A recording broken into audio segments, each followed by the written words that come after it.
Hey, it's me, Rasan. I don't know, man. Huge hole in my, understanding. My fellow Americans. Papa Bear here. As long as whatever you're doing doesn't hurt anyone else, I don't care. Different perspective of what an interesting topic is than I would assume. This is Balance Exchange. All right, hey everybody. It's season 2 of Balance Exchange. I'm here again with Papa Bear.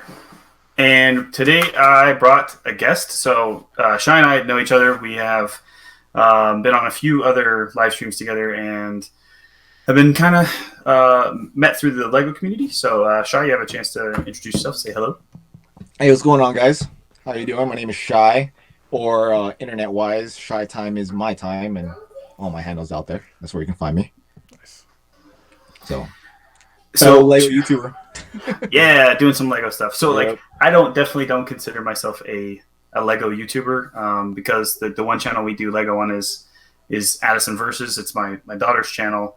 It just happens to be one of the things we did on her channel is LEGO, but she does video games, Yeah, she does a lot of arts and crafts. Right now we're building a potato gun, right? That you can launch normally would launch potatoes with, but she wants to use it to launch foam rockets. So we're going to build a potato gun to then put foam homemade rockets on and launch them to see how high different ones go. Nice. That's what's up. So she's just into weird science stuff. So Shy, you work at the post office, right? Yeah, I currently work for the United States Post Office. And I think that we decided after kind of going around a little bit that that's maybe what we'll talk about tonight is the post office in general. Yay! Talk about work. I want to talk about work right now. Yeah. Well, so and I guess also on top of that, talking about work, we were all Marines, and you guys were Marines. I am a Marine still, and as far as being active duty, because we're all always. Somebody's Marines, gonna get mad. Always. They're gonna be like, once and always. Yeah. I missed this. I missed it. Bring me back. Don't take away my disability. Right.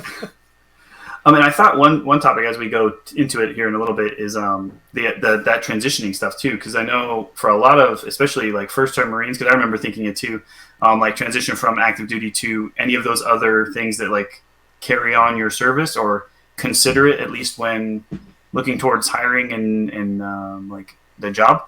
I know the US Postal Service has some kind of stuff tied to that too, where they say you can roll your time over towards your retirement. Yeah, and I think that might be a part of what we'd want to talk about. But I guess I need to roll back to you, Cronus. Yes, actually, right now is the time we're gonna take a little break for the discussion.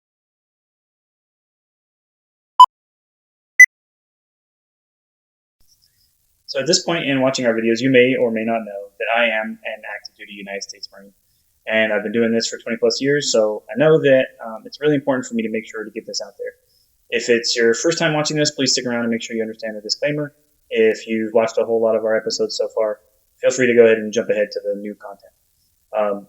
So what I need to talk about today is that I am not authorized and have no way of being approved to speak on behalf of the Marine Corps. So any opinion that I give or any concept that I discuss today is the position and the opinion of just me, myself, just a man who has a bachelor's degree in political science and a master's degree in leadership and organizational management, and has spent my whole life looking at government structures and social contracts and how these things are supposed to work, what the philosophies and things behind them are, and read a lot of books on that kind of stuff. And it's definitely one of my personal and key passions. And so when you hear me maybe give a position or a concept on something, that is only my own position. I am not a public affairs officer for the Marine Corps. I am in no way giving what the Marine Corps' official position on anything would be. And honestly, a lot of the topics we're going to cover here, I'm pretty sure the Marine Corps doesn't have a particular position on. So if you do have any questions about what the Marine Corps' policy on certain things could be, you can definitely research that and find those out, or leave a comment or send us a message if you can get a hold of us somehow, and we can maybe be able to answer those questions for you. So with that said, let's get you back to this week's content. And we're back.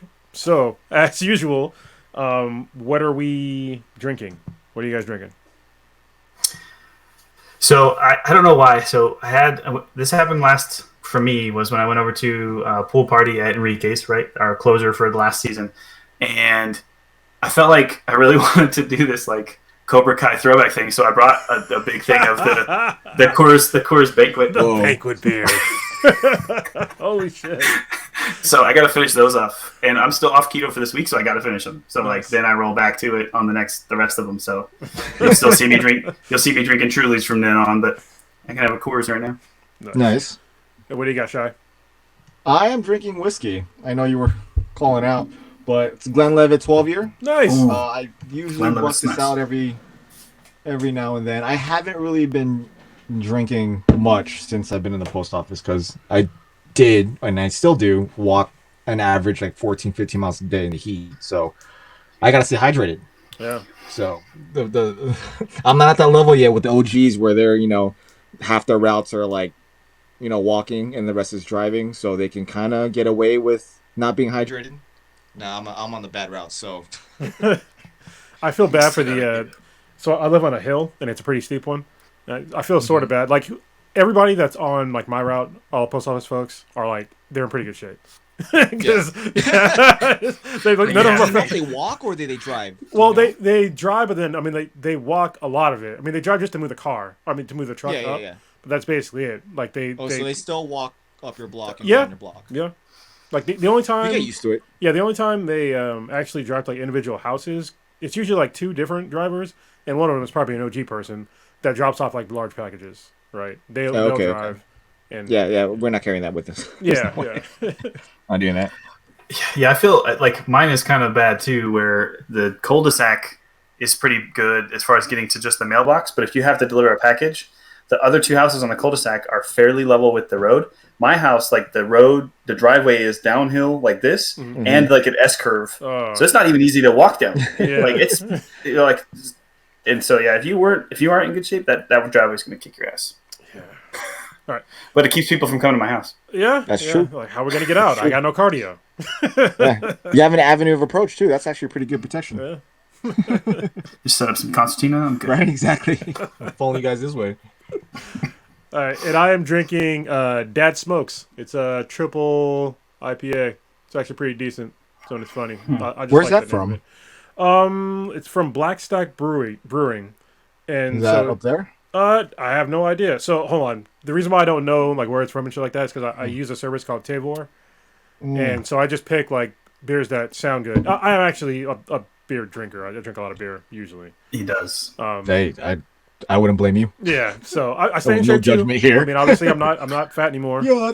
So. Yeah.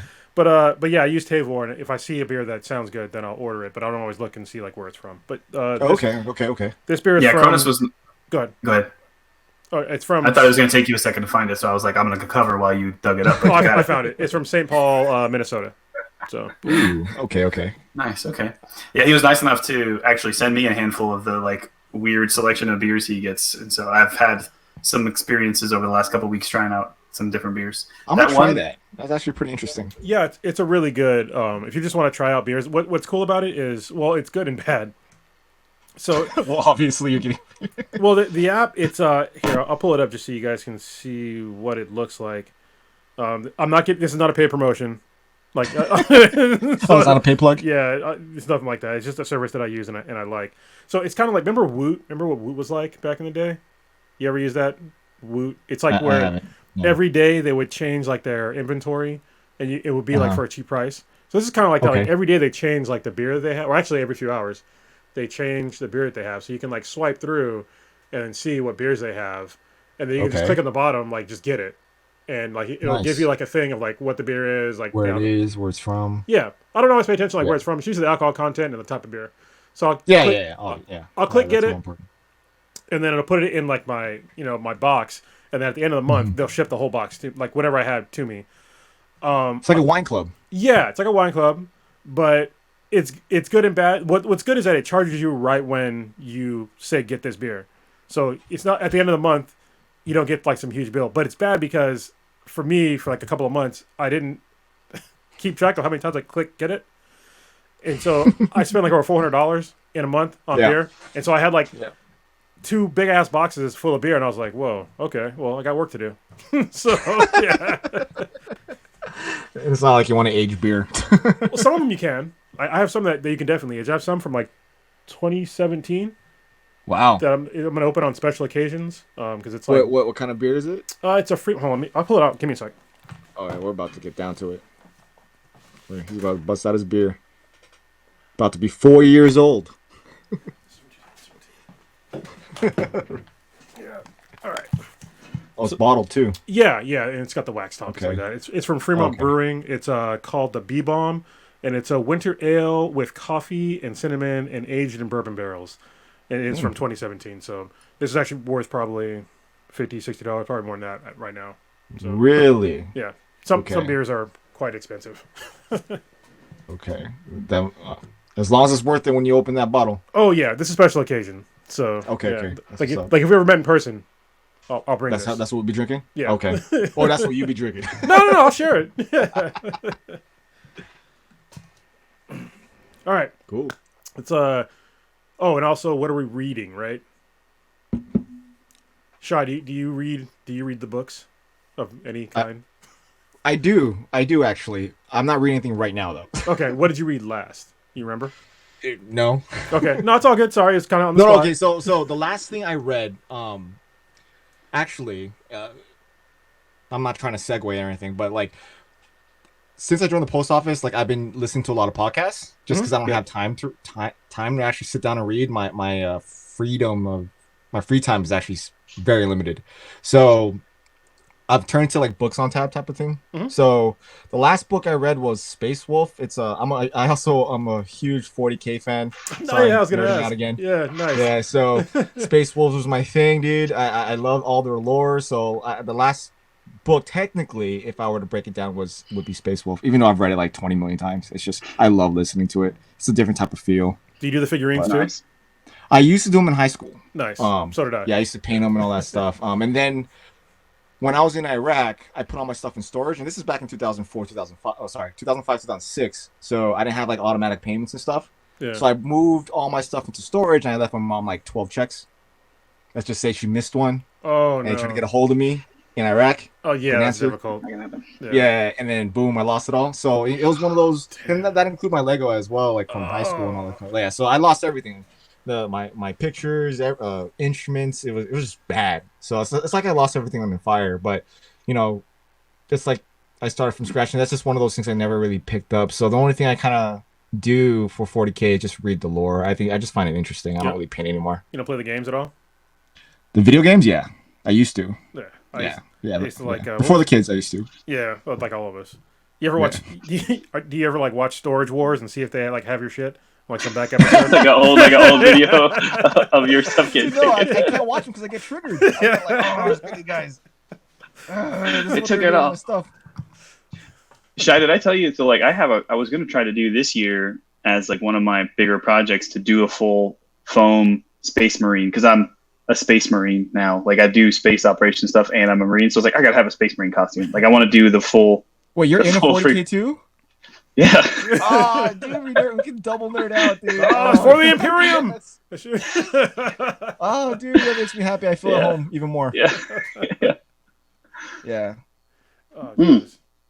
So that was that was it. People are probably confused. So- Like Marines can be nerds too. Yes. Yes, absolutely. So I was in the academic section at the schoolhouse this morning, and I was talking to someone else, and I happened to see like at a weird angle into someone else's like cubicle space, right?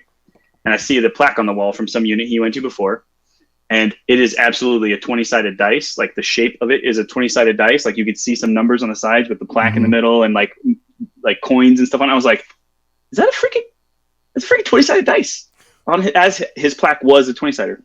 So I'm looking at it a little longer. I was like, wait a minute.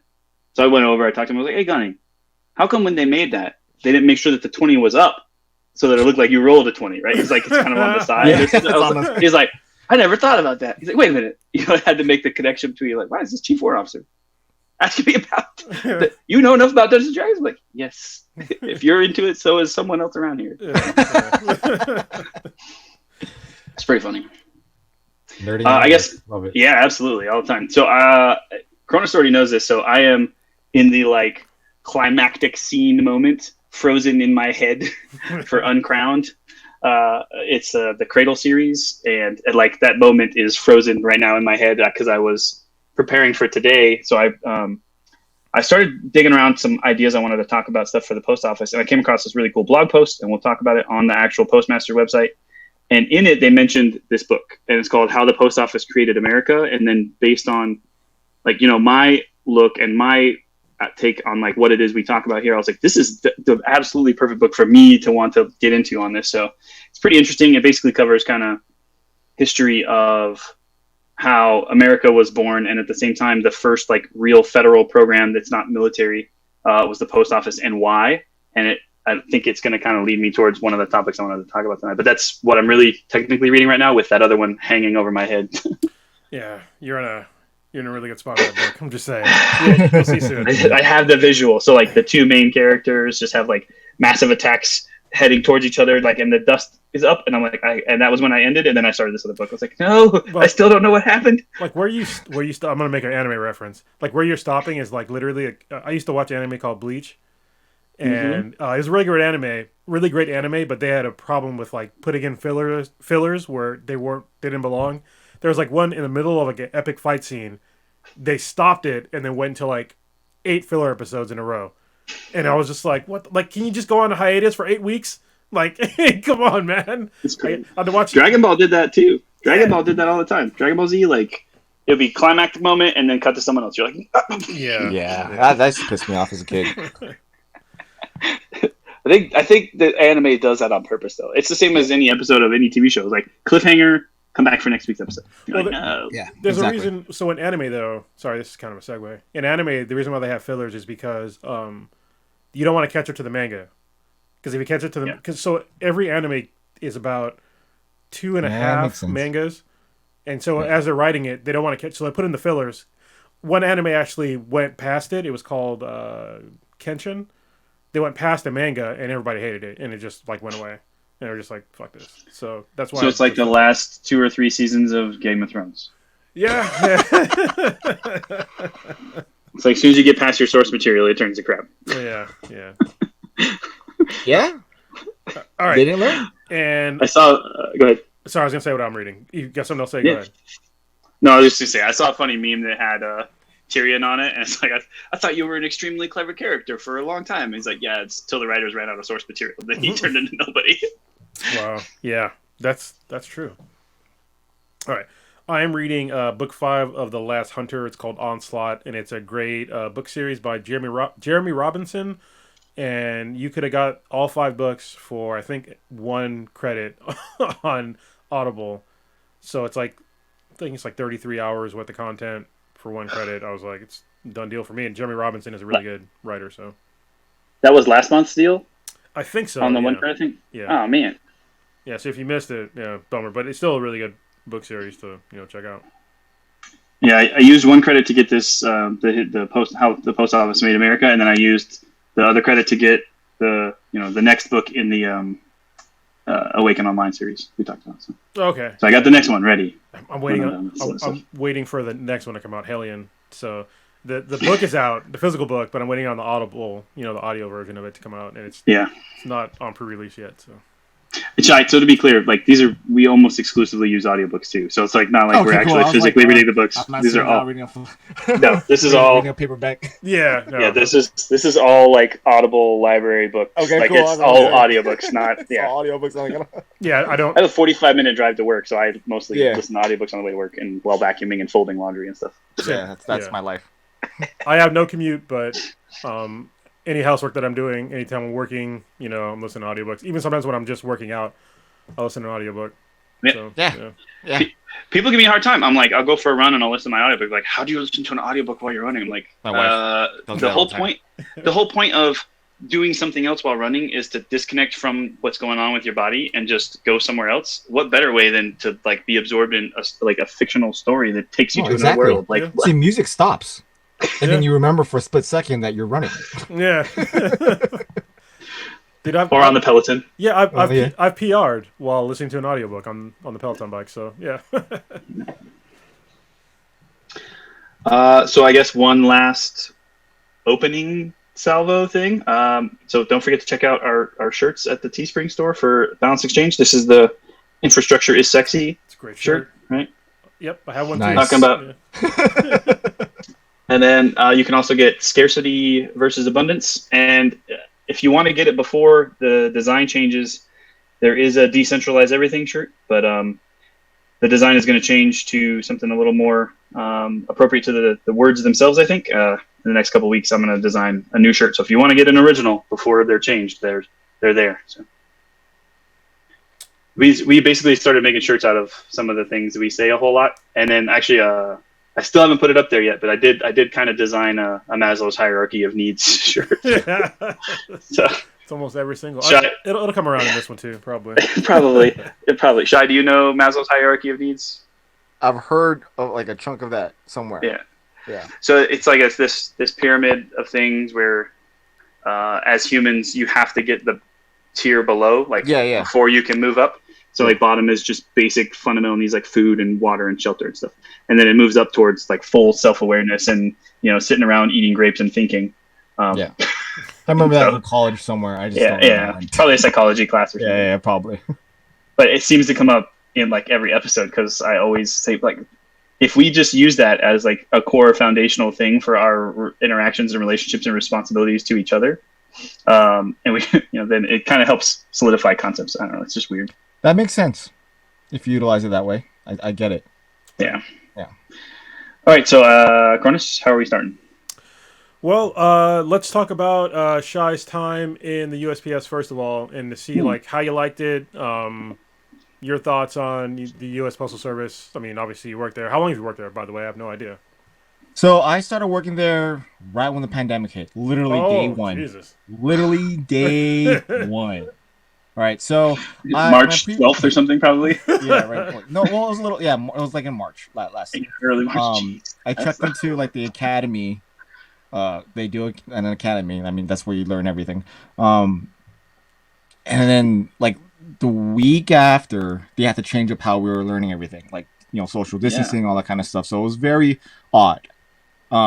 At first, and now we're all kind of used to it at this point. But like before that, I was in like retail management, which I successfully killed at, but I was just tired of doing that. I didn't want to do that for the rest of my life, so I was kind of like in limbo of what I wanted to do. Before that, it was supposed to be law, but I didn't do that after college.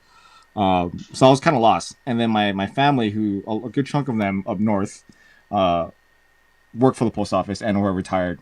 So they told me, hey, just you have a degree. You have military experience, just get in and then do your time and then see what else you can do in the post office once you get in through the one of the 3 ways of getting in.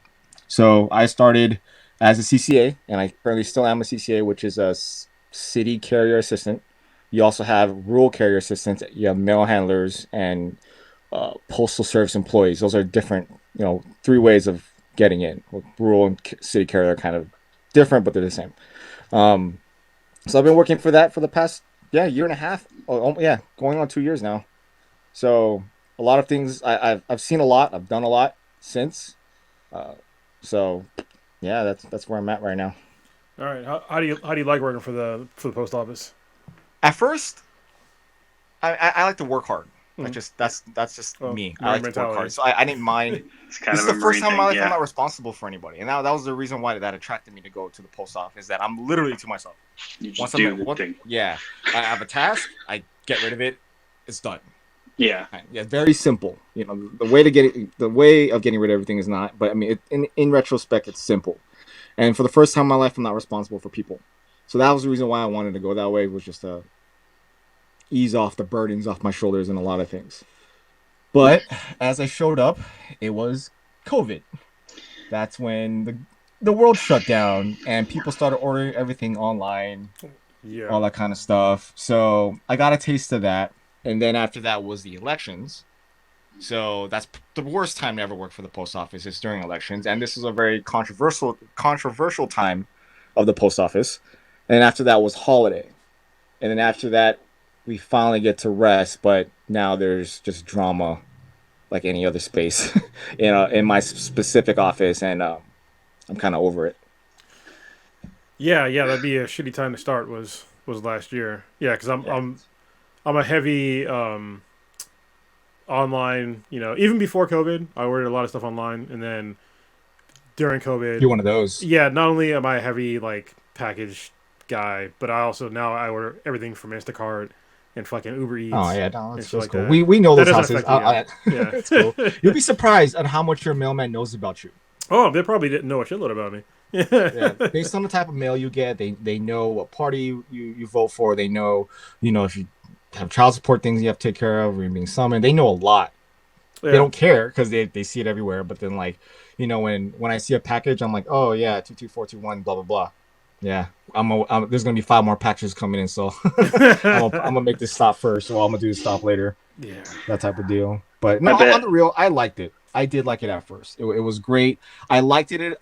I enjoyed it even through all this hard time. And then I think just recently, my mind just said stop. That was it. Like my body's like, no, you can't do this. You need to stop. Because I worked too much, and we can get into that if you want, as to why in a little bit. Yeah. When I mean the mail-in ballot concept too this year, the stress probably associated with that, and all the headache and like focus it got to, it's got to be adding probably subconscious, probably not like actively feeling stressed, like hey you need to do something kind of stress, but the just hearing about it constantly and feeling like why are they saying this is all our fault when it's probably all has nothing to do with it, but it's just a constant pressure feeling like oh god. No, I can just imagine. especially this time around, a lot of the senior carriers were like, yeah, this is probably the worst it's been in a very long time. Mainly because so if I'm doing a loop, which is like walking through a block in like a neighborhood, like going through a house, it's a loop when you do a circle.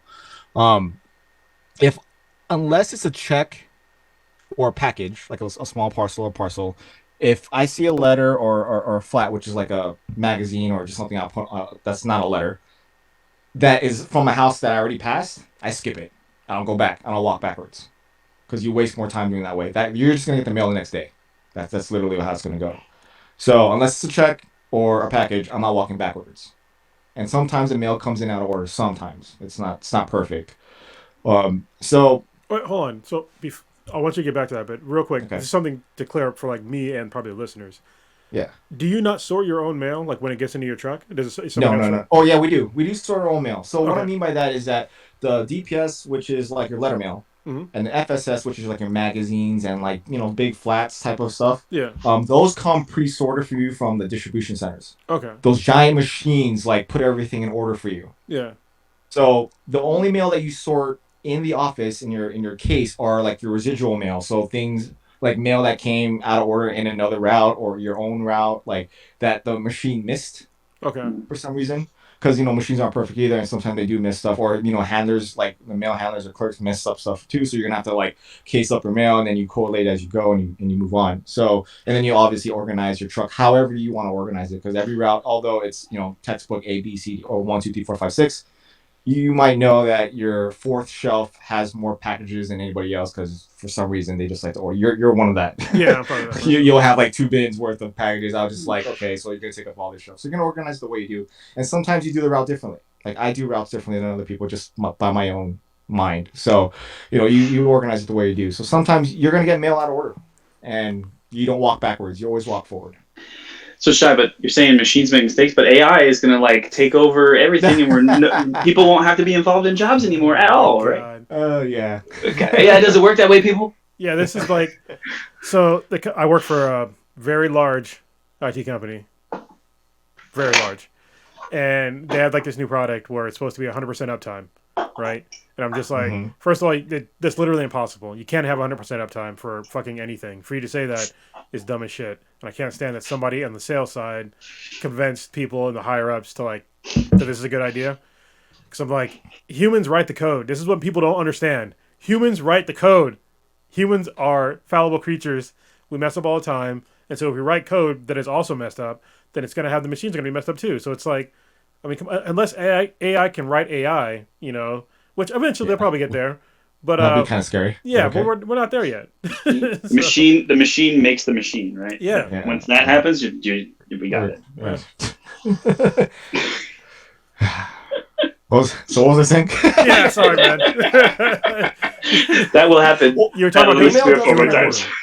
Mail comes out of order because just things happen. Sometimes like the advertisements that are supposed to be funneled into the letter mail, it just it's too thin that the machine couldn't catch it, or it just came too late. So there's multiple variables to why something doesn't come out of order. So like in the morning, my process is I come in the morning, I check my truck, go in, I get my residual mail, which is all the extra stuff that I still got case. I go to my case and I case all the messed up mail in order. I grab my parcels, that want like the chunkies, like the small parcels I can fit in there, band it up by however they are, whether it be a loop or a mounted part or whatever. Put it all nice and neat. Grab my FSS, which are like all your flats and stuff. If I could sneak it in, I'll case it in there myself, because even though we're not supposed to do that, it just saves time. So pull all that in the truck, get all my letters, put on the truck, gather everything to a bin, grab all my parcels, gather that up into a bin and load it, and then I'm off. Usually that takes about an hour and a half. Now, if there were no machines doing that for us, that would we would be doing that for like 4 hours, based on the type of volume that we get of mail now. And it's not even as much mail as it was before. Like, mail is an all-time low as far as DP, like letters. We're making up the differences through Amazon and parcel and UPS and stuff like that. Well, you're doing like the last, I think it's called last mile, right? So they call we're it? last mile for UPS, Yeah. Except we can't get anything that's oversized, like 70 pounds or over. If we get one of those, we send it back. We can't carry that. You guys aren't designed for that. Yeah. I mean, because you guys don't have hand trucks. Your trucks are very small. I mean, we do have big trucks though that can do that, but not every office is equipped with something like that, nor have people that can drive something like that. Yeah. So that's it. That's what it is. But yeah. Dan, you had a thought. You're thinking intently. Oh, your audio's off. You're totally muted. Yeah. Audio. I can is see there mute? You're deaf. You're muted. Like on your actual. Yeah. Just click the button. Yeah. There we go. I hear you now. Are you picking up echo at all? I am not. Are you guys? You won't know now because it's been muted for a while. So my headphones keep turning off, so I'm just done with them. You put it through the speakers? You going through the speakers? No? Yeah, it's over there now. Okay. Yeah. That was it. I just wanted to make sure I wasn't echoing back too much. Oh, okay, yeah. I thought you had some poignant thing to say. Yeah. No. Usually, not this very moment. But. Yeah, no. That's a really. I like that breakdown of how your basic job works. Yeah, because most people don't understand. I used to work for UPS way back in the day. I was one of those. I was a loader, so we do UPS on Sunday. That's what we do on Sundays. Like, we're UPS FedEx drivers on Sundays. Oh, okay. I was wondering why I kept getting mail from the USPS on Sundays. Like, you guys don't normally do that, but a couple years ago it started. The Postal Service has been delivering on Sundays for decades. Oh, okay. We just don't deliver letter mail on Sundays. Okay. So back in the day, though, before Amazon's a recent thing. Before Amazon was just UPS, like SurePost. So it wasn't that bad. Before that was just express mail. So express mail is probably the most important parcel that we'll ever get in our hands. That's like mail that we literally, I take it from the customer, I sign for it, I give it, the next person I give it to is going to sign for it, and it's going to keep going until literally it's dropped off to the other person. It's supposed to be like the next day. Yeah. So someone's literally attached to that thing the entire process. Nice. So those would get delivered on Sundays. And then we started doing the last mile for UPS, after that. So we started getting more deliveries on Sundays, and then Amazon popped out. And then now it's like, we're FedEx, UPS drivers on Sundays. I'm going, what's up to Amazon, all that kind of stuff. Well, actually, UPS doesn't work Sundays. Yeah. I think Amazon really changed the game as far as all, packaging, mail deliveries go. Because it's just they became, I remember when they first came out, and they were just doing books. And I was like, they're just a book company for mainly college kids. And I never went to college. So I was like, I didn't have a use for them except for Don't worry, you didn't miss out on anything. What's up? Don't worry, you didn't miss out on anything. Yeah, well, I think I bought a couple of IT books from them back in the day. Because, I never went to college, but obviously I have certificates and shit. But yeah, and then to see them go from that to this behemoth in the world, I was just like, I never would have called that ever back in the day. And the fact that the way that they're working their workers it's really messed up, but the way that they're working them, it's not designed for people. I think what they're trying to do is they're trying to get to this whole automated thing, which I get, but it's you still have human beings working for you, so treat them like human beings in the meantime. It's I understand your end goal, but I mean you can't keep having these people shitting in boxes and bags while they're delivering packages for people. I'm just that's inhumane. Yeah, I mean we have to have the same argument for meatpacking plants too. So I mean, there's yeah. I've seen some of those too. It's just as bad. So it's anytime a service or a production gets to the point where it's that big, it stops being concerned with the people and just the bottom line. It gets ridiculous. See, that's the one thing that's good about the post office. I'm not trying to segue this, but the union is very strong there. Yeah. Very, very strong there. Even with my situation I'm currently going through, the union has my back, 100%. And it's literally, if I wasn't in the position I am right now, I like I said, if this was me 5 years earlier or 5 years later, I'd stick it through. But at the point of my life right now, when my kids are small, I don't want to miss that.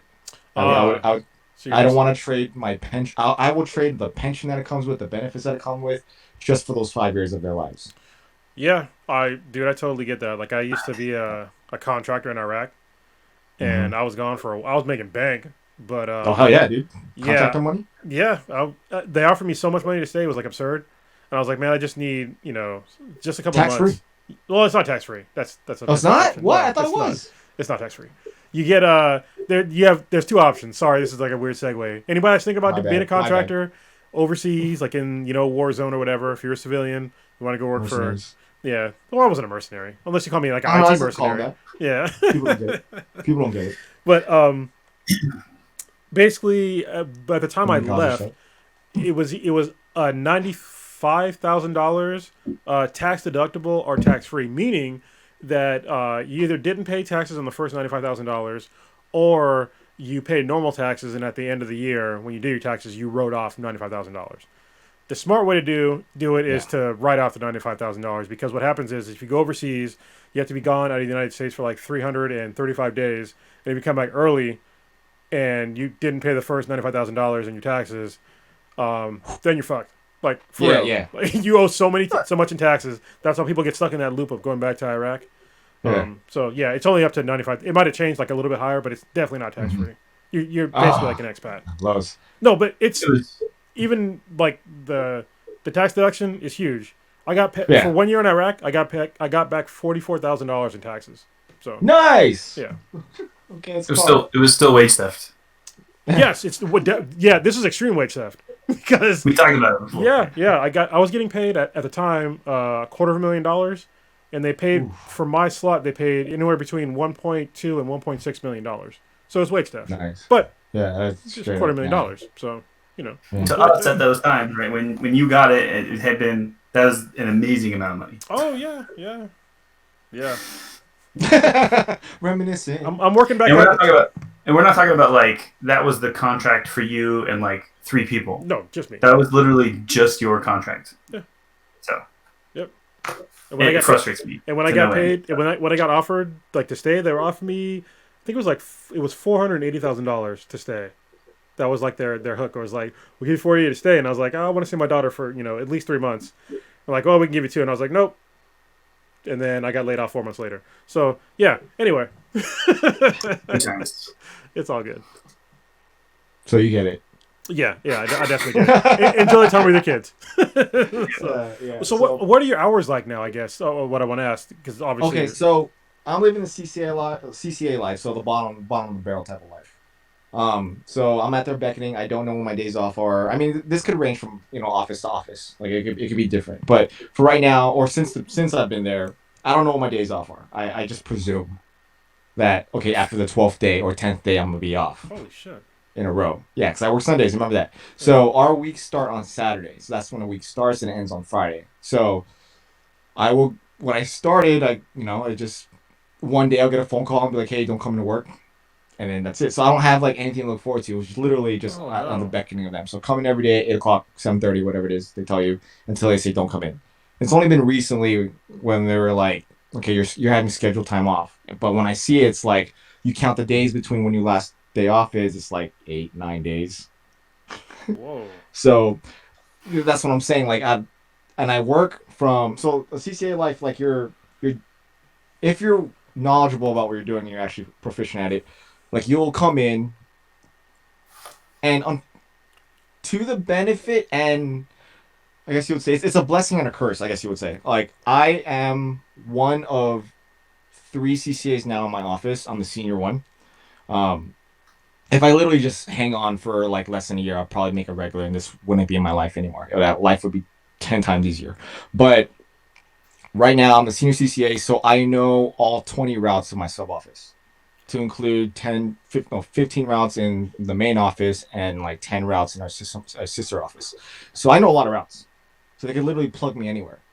It's good for me because it's not like I'm stressing when I go on a new route. I know exactly where to go. I know where to park. I know where to slow down and relax, where to, push myself when I'm cutting back on time or I need to speed up on time. Because it's always stressful doing a route the first time, and working for UPS. So, well, hold on.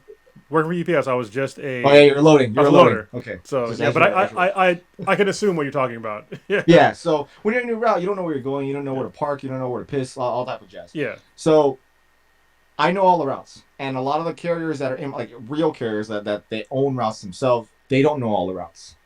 So they know like maybe one or two because they covered one once. So I'm actually knowledgeably valuable in that space, because what can happen is two people can call out that are not covered. So I'd come in, go into that route, split it up into 4 ways because 4 other people are going to take it. Wow. So this 6-hour route that normally takes 6 hours to do, everyone gets an hour and a half, or 2 hours if we're going to split into 3, or if you're going to split into 2, it's going to be split in half. So I will normally go in knowing that I'm not split a route, go in, do a route, split it up, take an hour and a half or 2 hours from that route plus my route, and then come back and help somebody else afterwards who's not making it back on time. This is fucking fascinating. This is CCA life. Any Yeah. CCA can will tell you that's our life. Yeah. We come in when everybody else does, and we don't leave until everybody gets back. Wow. Okay. So I'm obviously you work for a union. I'm assuming you're getting paid like some decent overtime for doing all this, right? Yeah, you get time and a half and V time. Yeah, sure. Yeah. I mean, obviously, yeah, I know. Getting extra money is not gonna It doesn't give you make back me happy. time. Yeah, it doesn't give you back I time. don't care about money. Like Yeah. I told him straight up, if I'm working overtime, so is my daycare babysitters. Yeah. Yeah. Because I'm delivering. I'm dropping off my kids before I get here, and I gotta pick them up afterwards. Yeah. So for me, I'm like, don't see that. That's also my personal curse, because I run through the routes. Like normally a route that would take somebody 6 hours, I'll knock it out in like 5, because I'm trying to get out of there. Yeah, this is like the what was the book I was reading? A World Without Email. I was reading. It's a really great book when it comes to like when people expect things from you when you keep doing it over and over again. So what happens is if you're a worker that is a really great worker and you get, like you were just saying, you get the things done faster than others, they always assume that that's what you're going to do. And so it just keeps stacking more and more work upon you. And it's just like, it's a never ending vortex of sucks. You have to find like that middle ground. Line. Yeah, but so if you already went past the line. Beginning. Yeah. That was me in the beginning. Like actually for a whole year, that was me until the regulars started getting pissed at me. Yeah, because you make them look bad. Yeah, so you make them look like, hey, Shy, you're going to be on this route today. Yo, it only takes 4.5 hours. It's a 6-hour route, 4.5. Don't come back before 5.5 hours. Like, all right. So, like, this route that's a kick, I love it. It's, like, my favorite route now. Like, every, 20 minutes, I'll just, sit there for, 10 minutes. Wow. Go on. So, which was cool, but in my mind, I'm like, I just want to get out of here. Yeah. I just want to go home. I need to go with my kids. And even though I tell them that, I'm like, hey, look, I'm on a babysitter that I pulled last minute because you called me in. Hey, this one's not cheap and she's far away, so I need to leave at this time. And sometimes they'll do that. They'll let me go in a decent time, or I won't have to help anybody. But other times they're like, "I'm sorry, you need to help this person." Yeah, I'm like, So after a year of that, takes me back to the phrase, the old saying, right, where you say the only reward for hard work. It's more hard work. More hard work. Yeah. More hard work. So.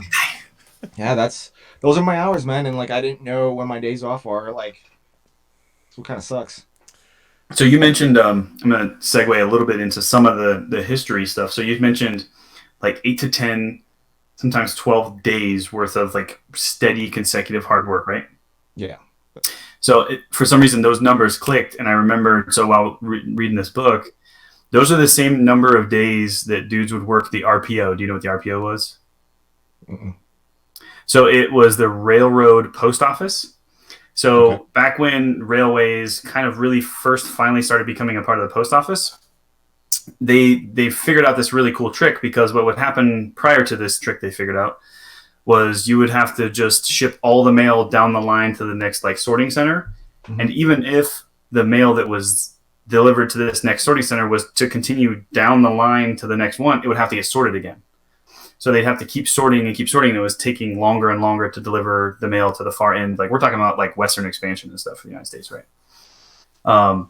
So what they figured out was, well, what if on the way between these major distribution centers, we put a post office on the train and had the people sorting the mail on the train to decide exactly the next station, what mail needed to get on, what mail needed to get off, right?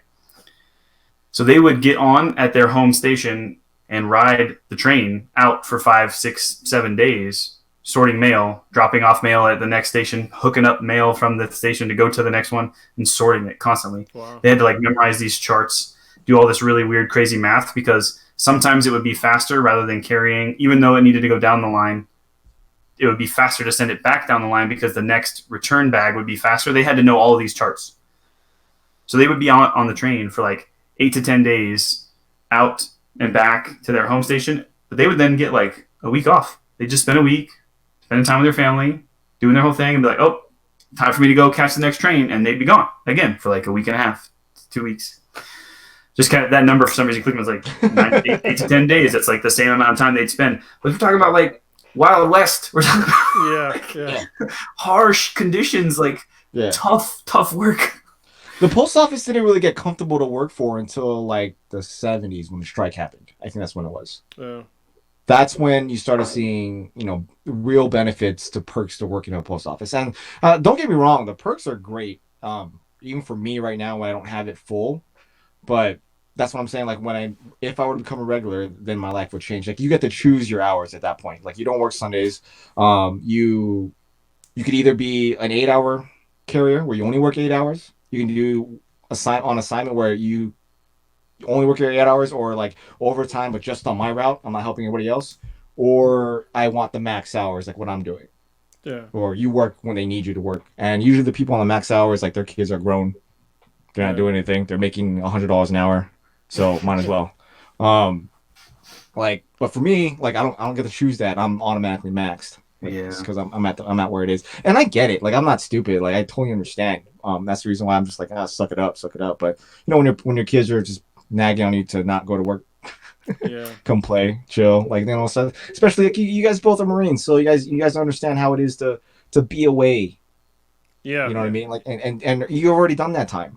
Completely gone from it all. Yeah. You completely gone. You understand what it's like to be away from your family, and then that's what pissed me off when regulars tell me like, hey, you got. I'm like, I already did my time. All right, shut up. I already done this, man. I already put my time in the federal government. I don't need to like be at every beckoning call. I'm pulling my weight and yours. Yeah. And that was where some of the math went in my head too, because I knew there was this idea that federal service kind of carried over. So I kind of in my head assumed you could kind of skip some of that earliest crap. Yeah, stuff. you could buy your time back. But is that not the case? Like you don't get a chance to say, I can start. I can't do it until I become a regular, but I can start the paperwork process now. Okay. So I would have to put in my paperwork to whoever it's supposed to go, division headquarters, and then they'll solidify that this is my time, this is my active duty time, this is my reserve time, this is how much you spent, blah blah blah. So you can buy back this much time. And the later I wait, so if I do this 20 years from now, the more expensive it's going to be for me to buy that time back. Yeah. So that's why all the veterans are like, hey Shai, I heard you're a vet, do this now, start this work now. Wow. And then like that way, when you're a regular, the paperwork's already ready. You just gotta pay your couple grand, and then boom, you get to retire early before everybody at the same amount of time. So that's cool. That's not keeping me. The one thing that kept me was pension. Just having another pension. Yeah. That's what they have, the carrot and the stick problem. Like they're giving you the wrong carrot. Mm-hmm. So you need your time back. That's the carrot. Yeah. Well, and just accommodation for like real life concerns too. Like if they were working a schedule with you and giving you a couple days off a week and letting you spend time with your family, that'd probably be enough. Yeah, that's it. And that was the thing for me specifically, is that I never requested time off. Like ever. The 4 times I requested time off was for my kids' birthdays, both of them, for Memorial Day, and because I wanted to get my first shot for COVID. And I didn't get any of it. In fact, I had to beg. I didn't beg for the other ones after I didn't get it. I was just like, that kind of sucks. Can I at least leave early? No? Okay. But COVID, though, I think that because that was the last one, I was like, are you serious? You don't want me to get the COVID shot right now? I told you this a month and a half ago. It's in the schedule. Like, no, we need you. I'm like, I'm not coming to work tomorrow. Yeah. But I mean, you got it already, right? So I mean, you didn't really need the shot. Yeah, I don't need a shot. No, but I mean, I did it. I mean, might as well. It was a chance for me to get the day off. Yeah, it's fucking So- brutal, man. Like, this is, I mean, for me, I've gotten to the point of like, I've reached like for me, the perfect like work life balance. I only work 4 days a week. Yeah. So, and 10-hour days, I see my kid, obviously I work from home. So I see her daily, and, on Thursday and Fridays, it's like, it's just me and her, and I get to take her to school, pick her up. It's fucking great, That's awesome, dude. Yeah, That's but like, life. yeah, but getting to there, you have to put in your time. But the spot you're at, from your perspective, you've already put in your time, so I'm with you, man. It's like you put in your time to like doing shit work, even though your work isn't really shit, but you're not getting your actual like work-life balance right. All I wanted was every other week, at least, maybe every 3 weeks, give me 2 days off. Yeah. I wasn't asking for much. Yeah, 2 days. Literally, I wasn't. I'm surprised that your union isn't like helping you out with that. Like The union's doing as much as they can for CCAs because of the retention rate that they have for us. Yeah. The retention rate for new carriers coming in is 25 to 30%. Wow, That's abysmal. Jesus. Well, one, because it's hard. So a lot of people that show up within the first in probation period, which is the first 3 months, they don't make it past probation. Yeah. It's it's a lot of walking, it's a lot of carrying, a lot of people physically just can't do it.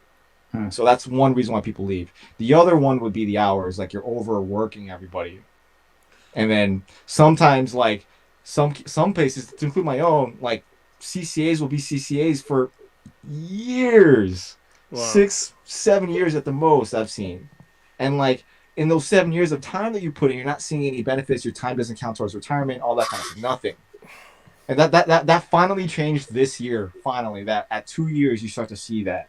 You're not a regular guaranteed yet unless the office has openings, but like you at least accrue benefits at that point. Your time does start. So the union's been trying to do that because they're trying to figure out ways to keep the retention rates, because it's actually hard. Because every time you bring in new people, it's like you gotta retrain them, you gotta do all that kind of stuff. Me personally, from someone who's run businesses before, you have like you're not hiring more people. They should be hiring more people, because it takes all these people. This one route right here, if we had 3 CCAs extra to help, you're paying all these people $27 an hour, as opposed to making these regulars who've been here for a while do this same amount of work, making them work for $70 an hour. One regular comes in for one regular's worth three CCAs and overtime. Just hire more CCAs, and it'll be easier for everybody. And that's probably part of their logic too, their math too, is we don't have to worry about trying to keep them. We just keep hiring more. Yeah, no, but they're not hiring more. That's the problem. At least in my office. I guess as you lose them, like we're not really working to retain people who are in the CCA category, so they can just drop off and we can get new ones. Yeah, exactly. Yeah, so this is where it comes into the part of the conversation that I want to talk about. When Papa Bear was first like, hey, let's talk about the post office. And I was just like, I'm for it. Like I've done like research like before, like he even brought it up. I was like, I know about some of this stuff. I'm not an expert, but I was like, I understood there was like issues that happened with the post office in 2006 that drastically kind of changed the course of the USPS. So I'm going to talk about it was a congressional law. It was called the Postal Accountability and Enhancement Act of 2006. And for some reason, Congress decided to require that the post office pay future retiree health benefits 10 years in advance. 50. Years in, was it 50? Is it 50? I thought it was 50. I could be wrong. Okay, if it's 50, that's even fucking worse. I could be wrong. I could have swore it was some stupid amount that is like nearly impossible to achieve. Yeah, so it cost, that cost alone, I think it was around $21 billion for an organization that does not run on a profit. They're not supposed to, obviously, because it's a government agency. We're not allowed to. Yeah, which is a problem. But we were. Prior to that, we were running at a profit. Yeah. Not by choice, it's just because we were doing well. Yeah. Because we weren't, And then I think that's, I mean, me personally, I can only speculate, and a lot of people speculate, it's just, oh, snaps, we have a government entity who's funding themselves, making some serious money. How do we get that money into the federal hands? Because now we're not federally funded. And that, they got totally fucked But from what I've read, they got totally fucked by that, by having to pay that much money up front. Where it's like, why would you ever pay? Because especially for that long, like, why would you ever pay that much money up front? Like, For people that don't exist, yeah, that's what you're paying for. like it doesn't. I don't understand why you would, because you would basically take a snapshot of who's alive right now, and then have like some weird calculation of like who's going to survive in the future, pay all their benefits in advance, and it doesn't take into account if in the future health costs might go down, like healthcare costs might go down, and so it doesn't make any sense to me like why you would do that. So yeah, that's like one of the huge things of why the post office kind of got into some financial issues, was because of that, because they took this huge financial hit that was basically unneeded. And I think that's why you're seeing stuff of like them now, having CCAs doing all these routes, because to them it's more economical for them, because obviously if they work 3 routes and quit, well, the USPS doesn't have to pay them benefits, so yeah, no, for sure. Yeah, that's a good point to make up, and I thought of that for a very long time in the very beginning. yeah, I don't agree with that. I'm just saying, like, from an actual like monetary standpoint, it's probably factual. Business It's wise, fucked up. Yeah, but it's Yeah. fucked up. It is fucked up. Yeah. So that would only apply to those who've made it to like the regular position, right? Those who are guaranteed a job and are kind of like in a more protected category by the union, basically. Yeah. Well, I mean, CCs are still protected. We still have, we pay into dues. They watch out for us. So the union has my back. Like I said, that I can speak nothing ill about the union. They've done nothing but do great things for us, and they continue to do so. It just takes time with trying to progress with things that are being thrown their way, especially with this act that happened out of nowhere. And now you have, the leadership trying to do things differently to kind of save money because they have to. They're really kind of put their hands are in a bind. So I get it. But the one things I want to harp on that since you brought up that is that we're not allowed to innovate either. Yeah. How do you grow a business if you can't innovate? We're still controlled by government law because we're still a federal entity. We're just not funded by taxpayer money. So we have to run ourselves through budgeting, through however way we can make money, but through dinosaur type of operations. And we can't dive into the 21st century because we're not allowed to innovate. So I really wanted, and it's a perfect segue, but I don't want to like leave behind the topic that, Cronus brought up, talking about this decision to need to pay forward the medical benefits. Mm-hmm. Do we have more to say on that before I do want to take that thread and kind of like pull it forward into something, talking about innovation and talking about how the post office like should be doing new things but can't. Yeah. Run with that, because I know that. I mean, if you just look at the post office, just like if you're a person listening to this podcast and you have no idea about the post office up until listening to this podcast, very informative so far, I think. Just look at think about when you were a kid. What did the postal truck look like? Think about right now. What does a postal truck look like? It's the same They're truck. death traps, man. Yeah. Yeah.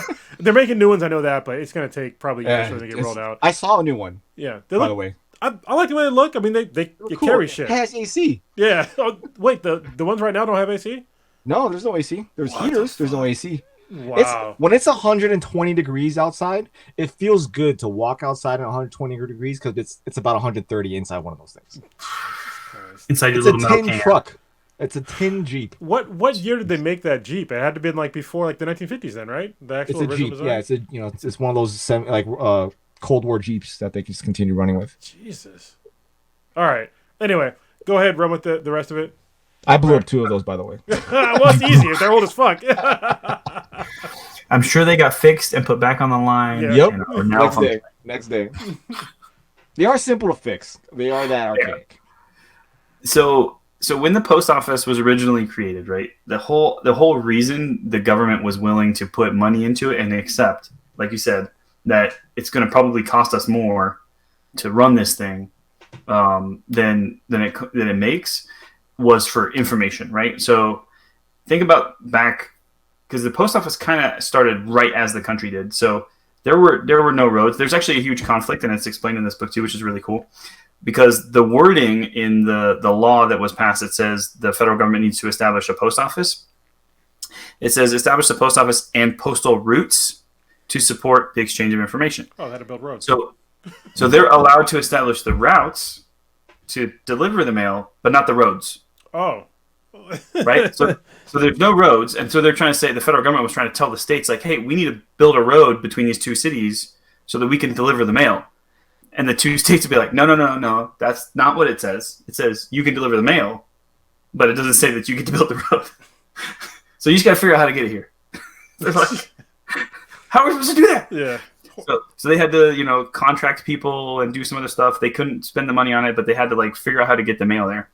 But the whole goal, the reason they were willing to accept all of that pain in the ass, was that they knew like that the exchange of information, that the knowledge exchange that would come along with having a good postal system at the time, like a mail system, because at the time too, like the primary, like 90% of the weight that the post office carried was actually newspapers. They were delivering newspapers from one city to another city to be distributed to people who wanted to subscribe to that newspaper. Yeah, for free. For free, they were taking newspapers to other cities. Yeah. And so like it was this exchange of information. That was the whole idea. It was providing access for average citizens to be able to get access to the information in the news. What's crazy is that at the time, because of the post office, say maybe, I can't tell you for sure the exact date, but say 50 or so years into this whole endeavor as America and the post office, literacy rates in the United States were extremely higher than anywhere else in the world, and it was almost exclusively because of free access to newspapers and mail and stuff that a lot of other countries didn't have. And it was these exchange of ideas and this concept of being able to get news from New York if you're living in Virginia, and it made the United States instead of just a bunch of colonies, which they very much were at the time. So it made me think, if we just extrapolate that concept forward to today and think if that was the goal, if the goal was the federal government was making a post office in order to support the free access to information for its citizens, today that means the post office should be ensuring free access to the internet for everybody, right? That's like, to me, in my head, where that exchange goes. Yeah, but that full like forward thinking thing of it. But they missed that train, obviously, right? But there are plenty of people who don't have access to the internet. That's what Elon Musk is trying to do. So are you right now. saying? Oh, okay. I get what you're saying now. So like, a possible way that the post office could innovate right now would be to like, especially with rural routes, like in rural areas, like, hey, this is a way, just like they used to have the post office used to be a bank. Which we'll talk about in a minute, but yeah, I think if the USPS could, like, they could innovate in that way, like doing small things for, especially in rural areas. The post office is like way different than how it is when you live in like a suburban area or a city. Yeah, it's not. When we live in a city, things aren't important anymore. You know what I mean? Because you have access to everything. But when you live in fucking, like Idaho, like 50 miles outside of a major city or more than that. Love Idaho. Yeah, you love Idaho. Idaho's so beautiful. I've never been there. I know a friend of mine lives there, and he's a cool dude. But Lake Coeur d'Alene, man. Lake Coeur d'Alene is amazing. But yeah, I think there's things where we have obvious issues that, the post office could pick up the slack, because they traditionally were kind of like flexible on some things, but now what you're saying is that they're stifling innovation, but for what? I mean, honestly, they need to innovate right now, especially with the deficit that they're in, and the fact that the current Postmaster General is kind of being kind of weird about they're trying to push profits for the Postal Service, but it's like, you should never have first of all, most places shouldn't have a profit. Okay, I talked about wage theft, I think in season 1 in the last episode, but anytime you talk about corporate profits, it's wage theft. Okay, so. Yep. Why not wrap that into the actual wages of your employees and actual R&D into making better products? And so when it comes to the Postal Service, use those things to pay better wages and to innovate to have better products that more people would buy into. Because the Postal Service, we haven't said it yet, but they all their money comes from us actually paying for like stamps and mailing shit. Like they get very little, if any, federal dollars right now, right? Really, any at all? Yeah. Yeah. Now we've swung back. There are moments, it ebbs and flows depending on how the post office is set up. But like right now, it's switched back to where it makes actually so much, and like Shai mentioned, that it's actually just pushing that money back into the government to support loans from China. Yeah. So, but not only that, like how much like when we raise steel prices, it has to be approved by Congress. Yeah. Not a board of trustees. Yeah, I mean that's weird, and I think that every time the price of a stamp goes up, people complain. I'm like, can you imagine paying? I don't even know what the price of a stamp is right now. What is it? You let me know. I don't know. I don't sell them. Yeah, I think it's around 50 cents maybe. Yeah, like a forever stamp. Yeah. Yeah, but imagine like giving a letter to somebody, a piece of paper, and then getting it anywhere in the country for 50 cents. Like, people don't think about it like that. That's nothing. It's nothing. Yeah. It's nothing. And the fact that, this organization makes their money purely off of you paying to ship it without really running a profit, it's like, it's amazing to me that this still occurs to this day. The parcels are saving grace right now. Yeah, what's weird is that the math for a really long time didn't work out either, because the mail would deliver a letter, and so like they had to fix it, and that was parts of the way we get to the numbers you're kind of talking about now. Whereas by comparison to dollars today, 50 cents is no big deal.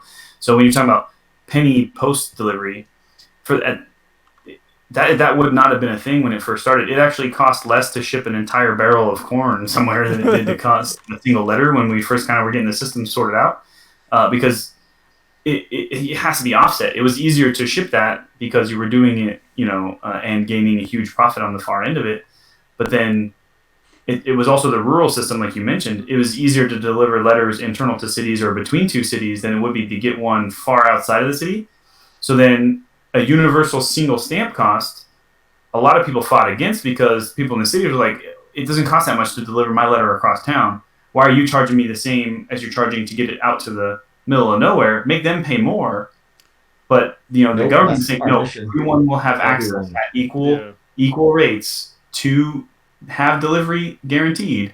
So you in the city have to pay a little more than the people in the rural would have. In place, you're sharing it. We're sharing it, right? We're sharing that responsibility as a society. It's the closest thing to communism in our federal government. Well, you have to watch our communism episode. Well, I mean, as far as equality, as far as for services, that's pretty much I would say. Well, yeah. Like, go ahead. Every person will have access to mail. That information. Yeah. Every single person. So just for the record, the actual cost of a stamp right now is 55 cents. There you go. Nice. Close enough. Good job. Yeah. Well researched. I guess I should have brought this up earlier. Most of our transporting from distribution center to distribution center, or from distribution center to office, is done by contractors, not postal employees. Yeah, I've noticed that. I've seen like it says USPS on the side, but then it says contractor. Like no, those are our trucks. Those are our trailers. Those aren't our trucks. Oh, okay. Like, hauling out there. Yeah, that's what I'm saying. Like the trailer. Yeah. Yeah.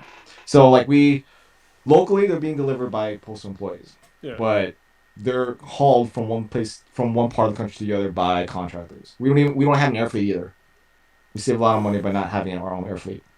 That is crazy. Well, we use FedEx. I know everybody hold on. else. You're saying you're saving a lot of money, but as a contractor, I'm just going to tell you, you're not. Well, see, no. We are saving money because we're not paying benefits for you. Yeah, I can't. This is the whole fucking. Okay. This is why I can't stand. This is what people told me when I was a contractor. Okay. I'll tell you, as a contractor, when I worked in Iraq, all right, people were like, they tried to convince me because I could do the same job as a contractor in Iraq as I was a Marine. Like 100%, I could have done it. We're just taking a little bit more training. That's it. They were like, oh, the military is saving so much money off of having contractors come in rather than having a Marine do it. I'm like, they're saving money on benefits. Okay, what happens if I get shot in Iraq? Where am I going to go? To my hospital. Yeah, same hospital. Fair. Yeah. Unless you want to contend that a single Marine has the salary of $1.2 to $1.6 million, I think that it's a to be fair, I don't think our contractors that are delivering mail from one spot to are getting paid what contractors. No, see, you're missing the point. I get the concept what you're doing, but I'm just saying. No. What I'm saying, like dollars. the actual cost of money they're paying those contracting companies, not the actual person that's driving, is way more than you That's think. fair. Yeah, and that's Yeah, the that's problem fair. that I have That's with. But they'll say, That's fair. "Oh, we're saving money on benefits." It's like, but the benefits part is not actually not that much money. It's not. Like they're probably Well, paying. for the post office, it's making us broke Yeah. Well, because they paid a bunch of it up because front. we have to pay years in advance for people. So imagine if we Yeah. had those people driving from one spot to another. That's the only part I'm contending to that Okay, to yeah. that thought With, process is with that rule in place, maybe. Yeah. But But if you were to remove that, it would be different. yeah. But even there's then, easy ways to do the math, right? That make it look like you're saving money. Where you talk about the salaries, like you were talking about, where the contractor gets this much money, and then you say times this many contractors. But how much is the contract itself actually for? We don't talk about that number. Let's not talk about that number. Let's just talk about differences in paying individuals, so that way the people get less money, but the contract probably is still excessively beyond what it would be to charge. It's insane how bad this gets sometimes. yeah, that's what I like. That's what I like to get into is because it's like people assume that, the contractor, person that's driving the truck, only gets paid X amount of money, but the actual contract that is being paid is at least triple what he's getting paid. Well, yeah, it would have to be able Yeah. to make that company function. Like it's a lot of people forget overhead in general. Yeah. A lot of people don't understand that. Like I'm gonna bring it to Lego because that's what I just want to Bring it. deal with it. Why is Lego expensive? It's because one, you pay for it, but two, there's a lot of people behind that product that they have to pay for. Marketing to manufacturing to building, all that kind of stuff. So same thing in design, just everything. So same thing. Yeah, exactly. Well, now Legoland, Lego bought it back. They did that back. Yeah, but same thing for any service. Like you think you're only paying for that contractor who's driving point A to point B, but you forget the person who's dispatching. You're forgetting the supervisors. You're forgetting like the boss of bosses. Go all the way to the top. Those people cost money, insurance, taxes, all that kind of stuff. All the things, rents for all the warehouses, blah blah blah blah blah. It goes exponentially high. So yes, when you're paying for a contractor, their wage plus and then some for the contract in general. So yeah, that makes perfect sense. I'm disagreeing with you. That's all. And it's it's not historically abnormal either, right? So the post office has constantly, especially when talking about innovation or whatever, they've done this thing where they push a new concept or they find a new concept and they bring it in. They figure out how they're going to use it, and then either take it over or figure out how to, if it's cheaper to have contractors do it. So there was Pony Express was one good example. Well, like Western Union and Wells Fargo were both other two examples of like Stagecoach and then Rapid Pony for Express, to be able to augment their standard delivery capability to say, like, we have a requirement, we have this thing we want to be able to provide. How can we get there? Super crazy historical thing. So we're talking 1851 when they figured out the first Pony Express concept they wanted to do to be able to get from California, get mail back and forth. They had a rider team run the test before they even before this contracting company even had the federal contract for sure. They said, we think we can do this. They bought the horses. They paid for the rider postings. So we're talking about $700,000 worth of investment in 1851. That's a lot of money. Yeah. That's a lot of money. It's a lot of money. To run this test, to have riders go from Sacramento across the Sierra Nevadas and all the way to Missouri in 10 days. Oh, hell no. 10 days on horseback. They got there 14 hours before their scheduled time. Wow. That's nonstop. And there was a freak spring blizzard in the mountains. And the dude actually crossed the mountains faster than his scheduled time. In a freak blizzard. Yeah, I can't imagine. These dudes were hard ass dudes. And so that's like... I feel like a little bitch. That was the post office. Like, that was the post office. That's Pony Express. That was dudes like trying some new thing out. And then post office was like, yeah, we'll take that. Yeah. Having like... You just made me feel like a little... Well, people don't understand, like, if you're listening to this podcast, like, oh, well, 10 days isn't that long, blah, blah. On a fucking horse, that is long as fuck. Like, for me, riding a horse for like 30 minutes, I feel like I got punched in the balls. I just saw something. It wasn't one guy. That's not one guy. So that's it's split. post exchange, right? So you go from here to the next post, and then the next dude takes over. Well, still, you hand off the mailbag, he goes. The guy's still riding for hours, probably like at least a trot, probably a run, the guy that crossed the Sierra Nevadas was 17 hours, and his horse died, and he ran the last 3 hours. Holy hell no! But see, hey, that's back then though. Hey, Yeah. start running. They run for their lives back then. If you didn't run, you're gonna die. Yeah, a bear's gonna And we're eat you or some talking shit. We're talking about dudes that meet the requirement where horse plus rider plus male can't be more than 185 pounds. Like the guy and the male and the harnesses and everything can't be more than 185 pounds on the horse, because those horses have to be able to go as fast as possible. So they're only carrying. I mean, they're only carrying. The dude weighs like 120 pounds. Yeah. But for real, still, I mean, you're running from Native Americans. Yeah. But still, if he weighs 120 pounds, he's probably carrying at least 50 pounds of male running for 3 hours. Like, whoa! This is express only. This is probably so it's a small satchel that fits on the saddle. Like it's a light amount. Still, it's very the same thing I was talking about right now. Like it's still the most important thing that we. Yes, express is absolutely the most important. So it's financial documents, it's stock information, it's government messages. Things that used to be what we call franked. So like you'd have the postmaster general or the postmaster at any particular post office could frank a particular object and make it like more important, saying this is like important information. Those all things they go express. You know how much we are like every time in the morning when we hear the person come in the office, they're like express. 'Cause they yell it out loud. And we're like, I hope it's not me. I hope it's not me. I hope shit. They come in like, hey, Shy, you got 3 expresses. Like, son of a... And then you look at where it's at. I'm like, oh, of course, it's at the very end. So...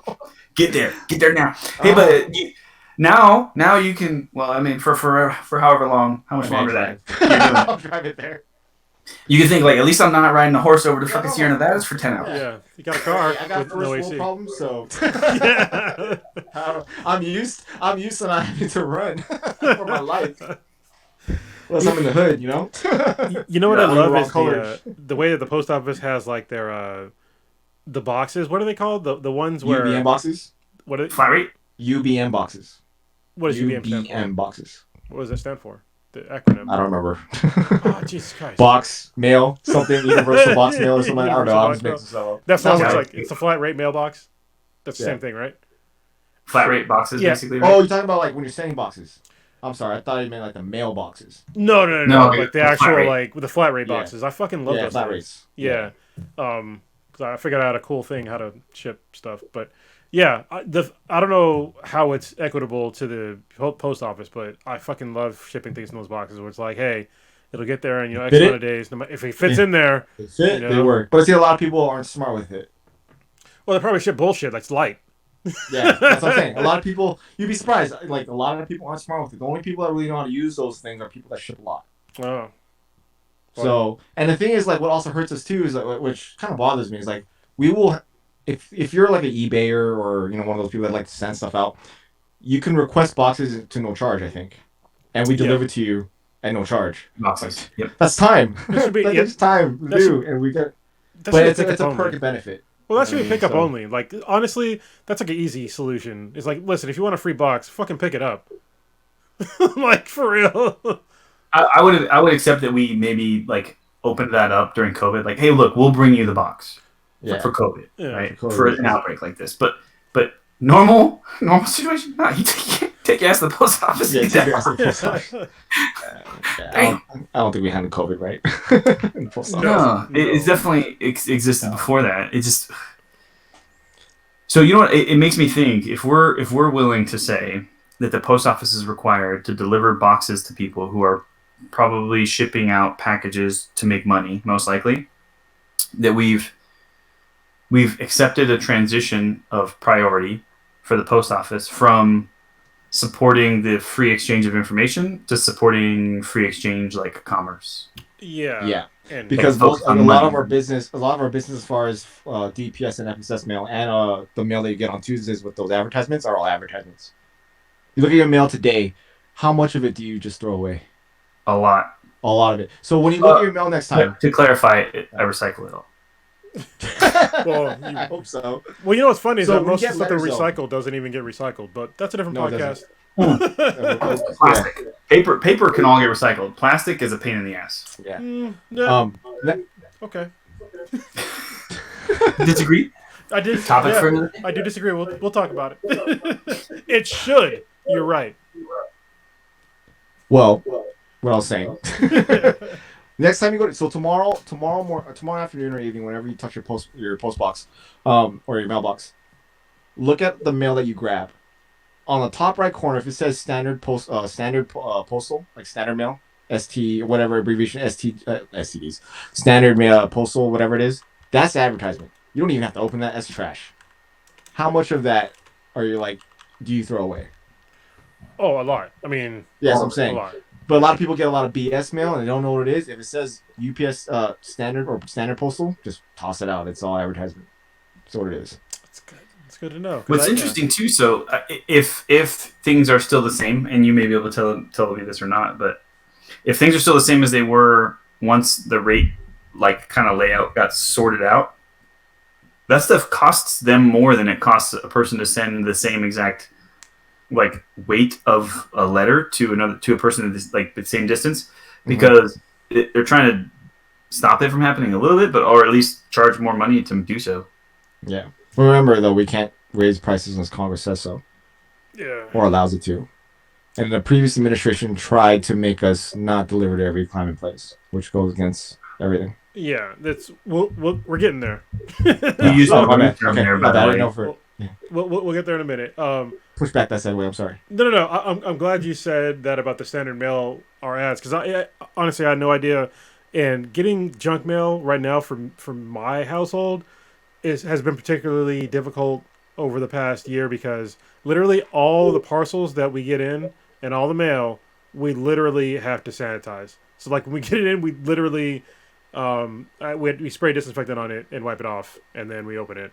And I know it's 99% of the time this shit is gonna be some nonsense about refinance, and I'm just refinance your house. Yeah, refinance. That's going on right now. Oh Every single letter. Refinance your house. Just dude, no. I just refinanced and I'm still getting them.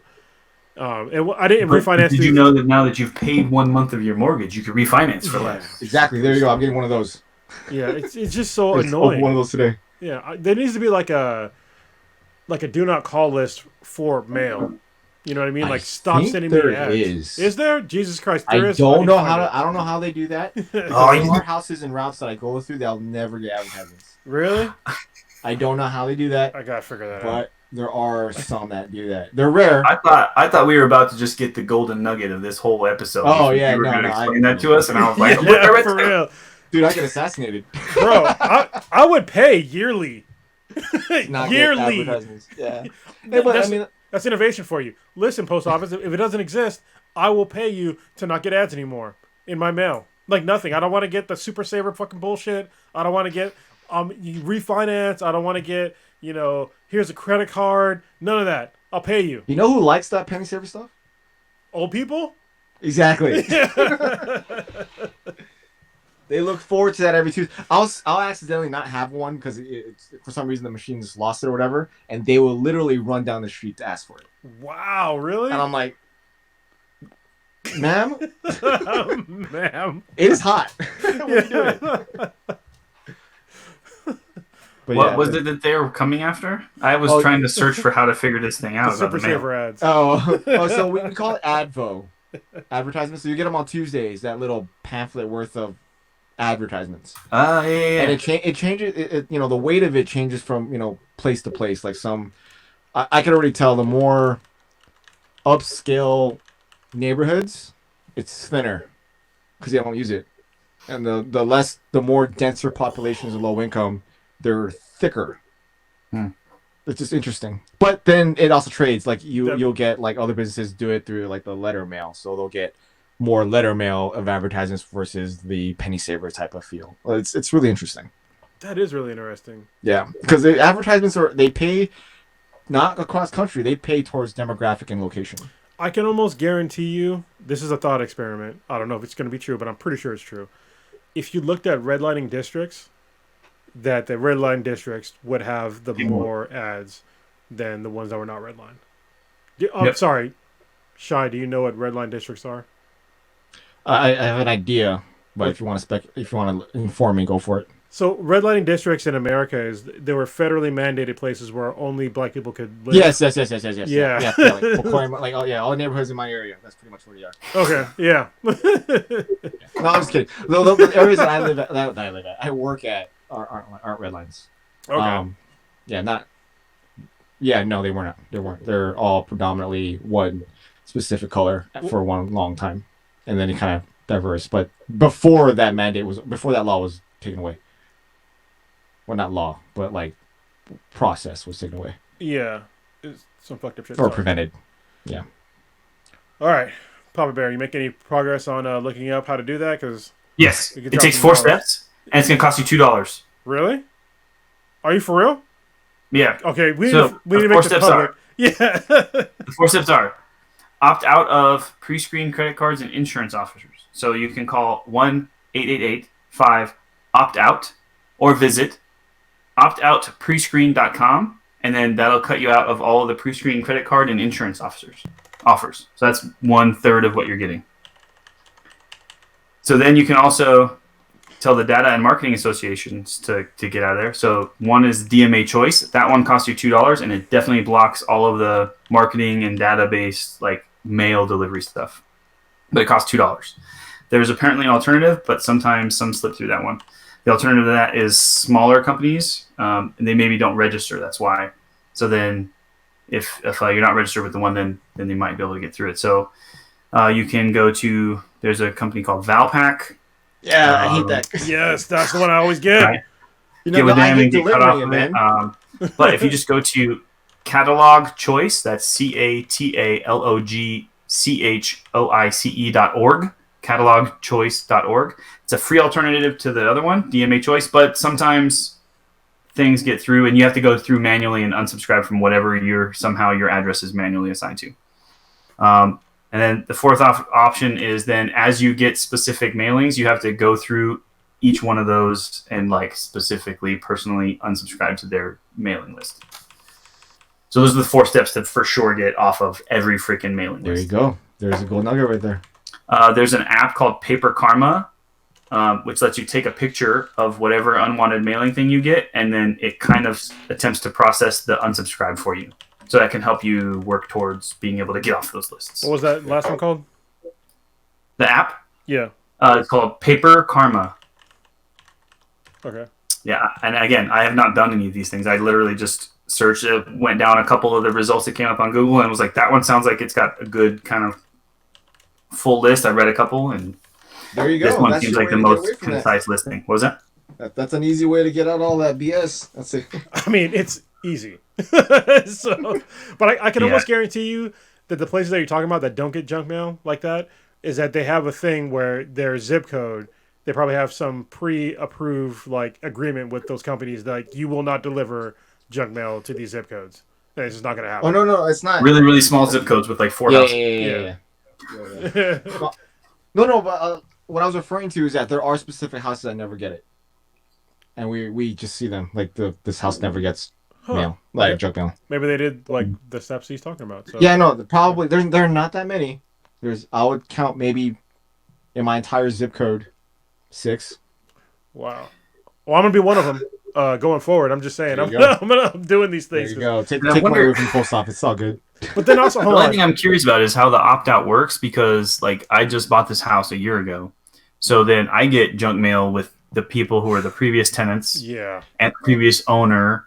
Tell and, like, are those tell your people carrier. on the list or is the Tell your carrier. address on the list, right? the address is on the list because sometimes That's what I'm it'll thinking say, too. Yeah, it will say or current owner. or Yeah, current then I tenant. should be able to cut it.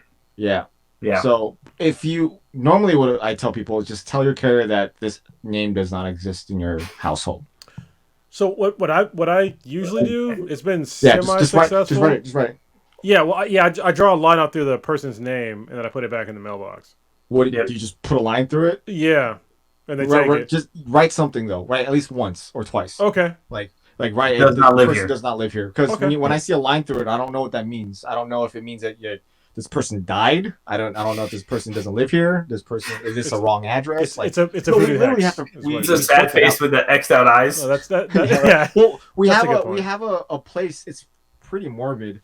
where we have your return senders, your insufficient addresses, your no such numbers, whatever, and then we have deceased. Yep. And it's pretty common to get the deceased one, especially if you're going to like delivering to a convalescent home. So like, Damn.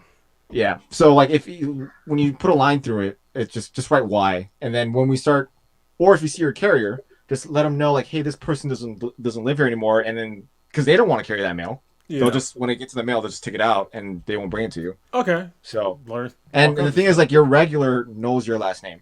Yeah. If they're a good regular, like they know if I read a name and the address is wrong, I'll know. Okay, this person lives on 12111. Blah blah blah. So I used to have a regular, but now I don't think I do. He was a cool Asian dude. And it's funny because Oh wait, was Filipino? Yeah. no, he was like I think it was like Chinese. So Oh, Chinese. Okay. yeah, but Usually they're Filipino. it was funny because like once I saw I was gonna vote for Andrew Yang. Actually, I did vote for Yang. I wrote him in, and I actually had like a sign in front of my house with Andrew Yang, and that's when he started saying hi to me, and I was like, oh, that's funny. Did you keep the Yang sign up? I kept it up. I kept it up for a long fucking time, but right now it's in front of my door. Hold on, Shai's gonna get a kick out of this. This is for both of us, and you brought up an alternative candidate for president, so I might as well grab it now. Nice. Is that Jorgensen? No. It's my Joe Jorgensen minifigure. Nice. Yeah. That's dope. That's dope. Eclipse Graphics. Shout out Really to. cool. Yep, it's my Joe Jorgensen minifigure. Yeah. Yeah, so my postal carrier does not know who I vote for because no one does. No. In retrospect, but we can see the party information that you get. Yeah, I don't get Who's it. I don't get firing it. fireworks right now? Like really? Oh, What's that that? shit bothers me. Sorry, I live in the hood, man. Redlining. Yeah, no, I live in the hills, but my hills are close enough to the hood to where I can hear. Literally, it was like a week ago. I heard like a flurry of fucking gunshots, and there were obvious gunshots, and I was like, you know what what gunshot sounds like? Of course. Yeah, and I couldn't go back to sleep, and I was just like, I guess I'm just up now. So I got up, Yep. I did some yoga, whatever. I'm a hippie, I guess. But yeah, it was in Oakland, and I live in Hayward. I'm like, I'm hearing gunshots from Oakland. Those are big guns. Yeah. What was it? Was Hayward's on the other side of the bridge, right? No. South. It's on the same side. It's south of Oakland. It's like two Okay. cities down. Okay. Are you from the Bay? No, my brother lives there, Oh, okay. so I'm there every now and then. Okay. So yeah, it's like two cities down from Oakland. But I was just like, and it was on International. I was like, I didn't think I would hear gunshots from International, which is, it's not that far, but still, I was just like, that's crazy. That I can hear that. Yeah. What the hell are you shooting? Yeah, it was a lot. It was like what the hell are you shooting? it was so many shots. And my girlfriend was sleeping like a baby, and I'm just like, fuck. We have experienced enough with this. You wake up for gunshots. Yeah. You have to. Or mortar rounds coming and like Mortar rounds. Yeah. I hate those sounds. Yeah. 4th of July. we had like this stupid total Marine segue here. We had this like safety stand down thing today. Y'all can flash back to that for a second. Yay.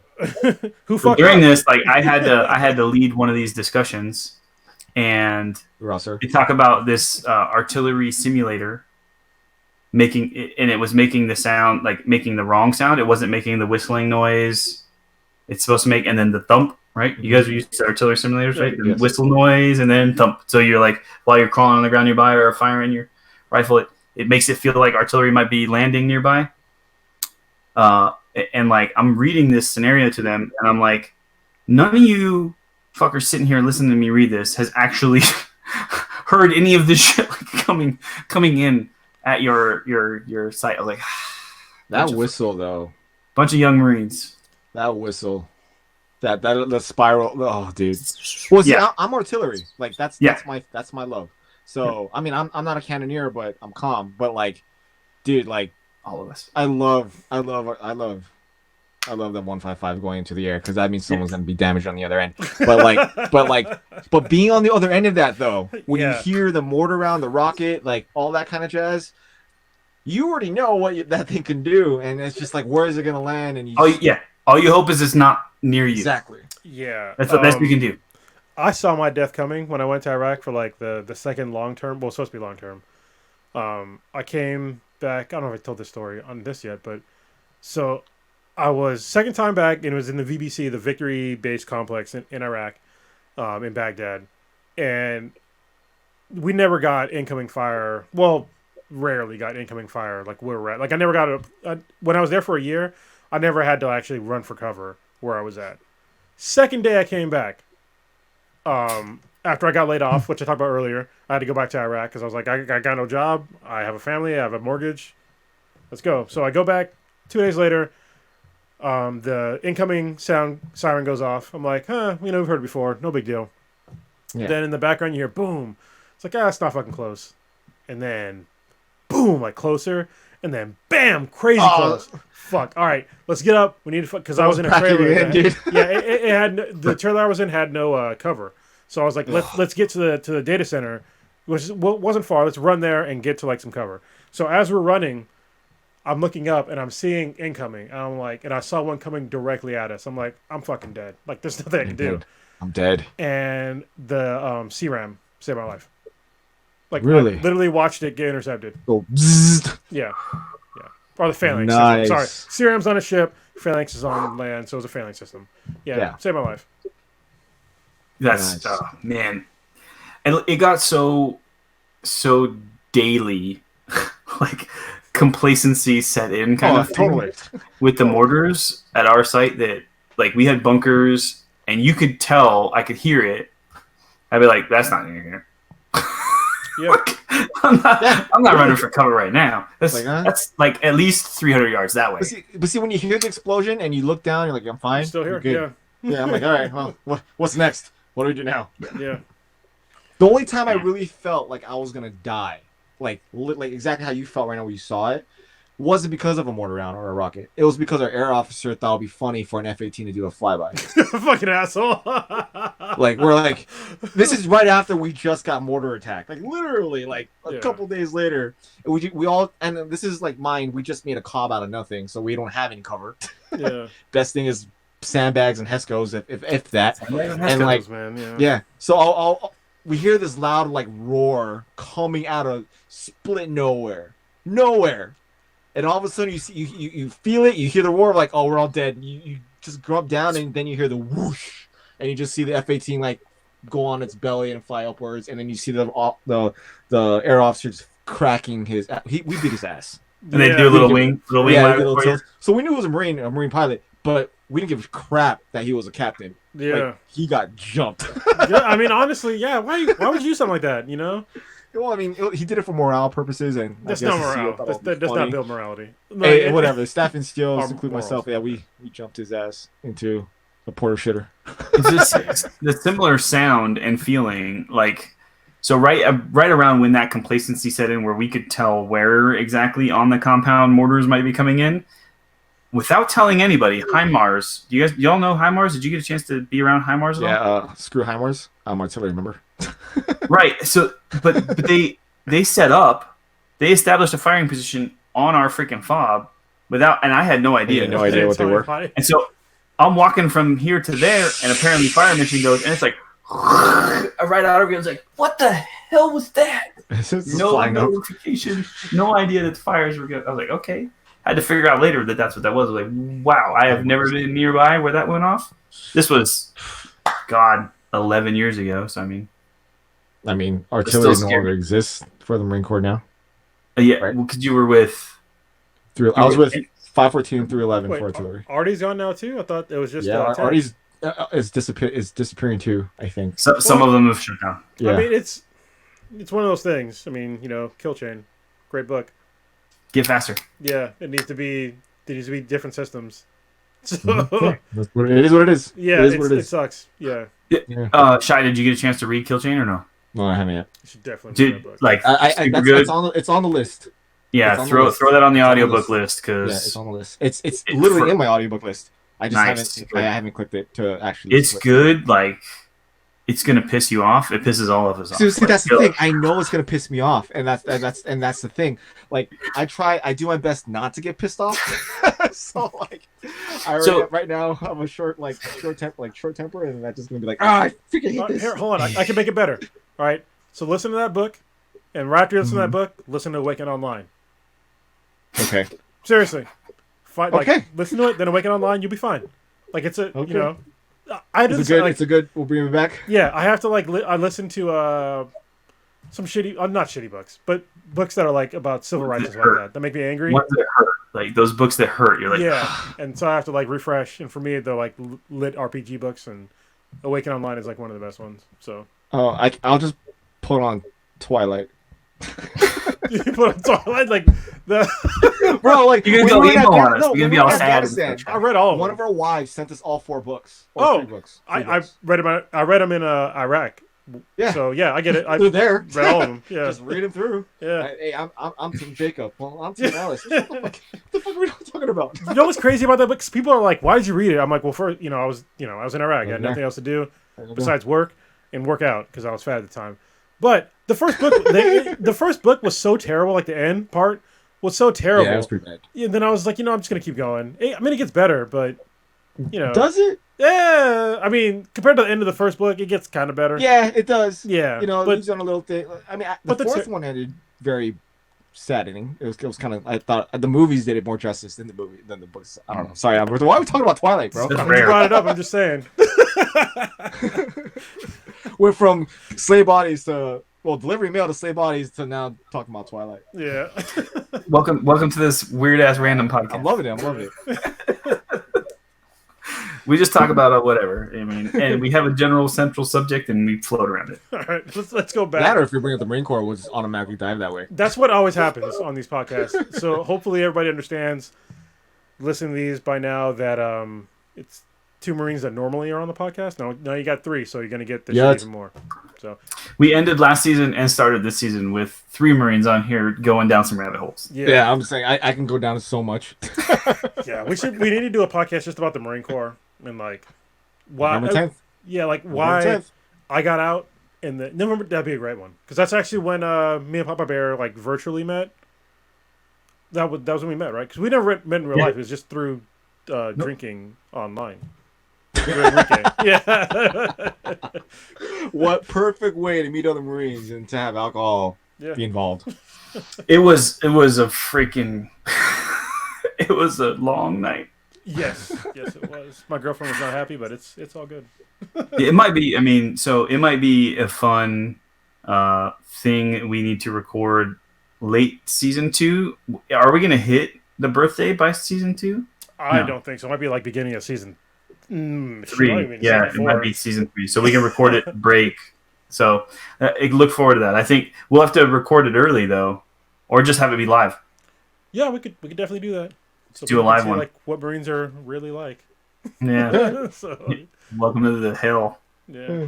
All right. Anyway, let's get back to the topic at What were we hand. talking about again? We're gonna. Well, you brought up like the recent changes with the Postal Service, and I want to bring up Louis DeJoy, which to me is a very controversial figure. But while I was doing some research, some of the shit that I thought was kind of controversial about him might not have been. But I'll bring up the most controversial thing is that he was a former CEO of XPO. And I think it's wrong to have somebody that is literally a direct competitor to the post office become the postmaster general to the post office. Like, yeah, you probably want somebody that had some sort of knowledge in, package delivery, but somebody that's in direct competition to the USPS that's literally taking away market share. I think that was probably the wrong move because it's not, as we've said before, the USPS it's not a company, it's not a business. They should not be running at a profit. Like, if you have a profit, it's good, but your goal should not be running as a profit because it's not a business. It's a service. Yeah, it's a service. But ultimately, though, the dynamic that we hear from our leadership is that we are a business. It shouldn't be a business, and we have to be making money. That's the way it's being fed currently.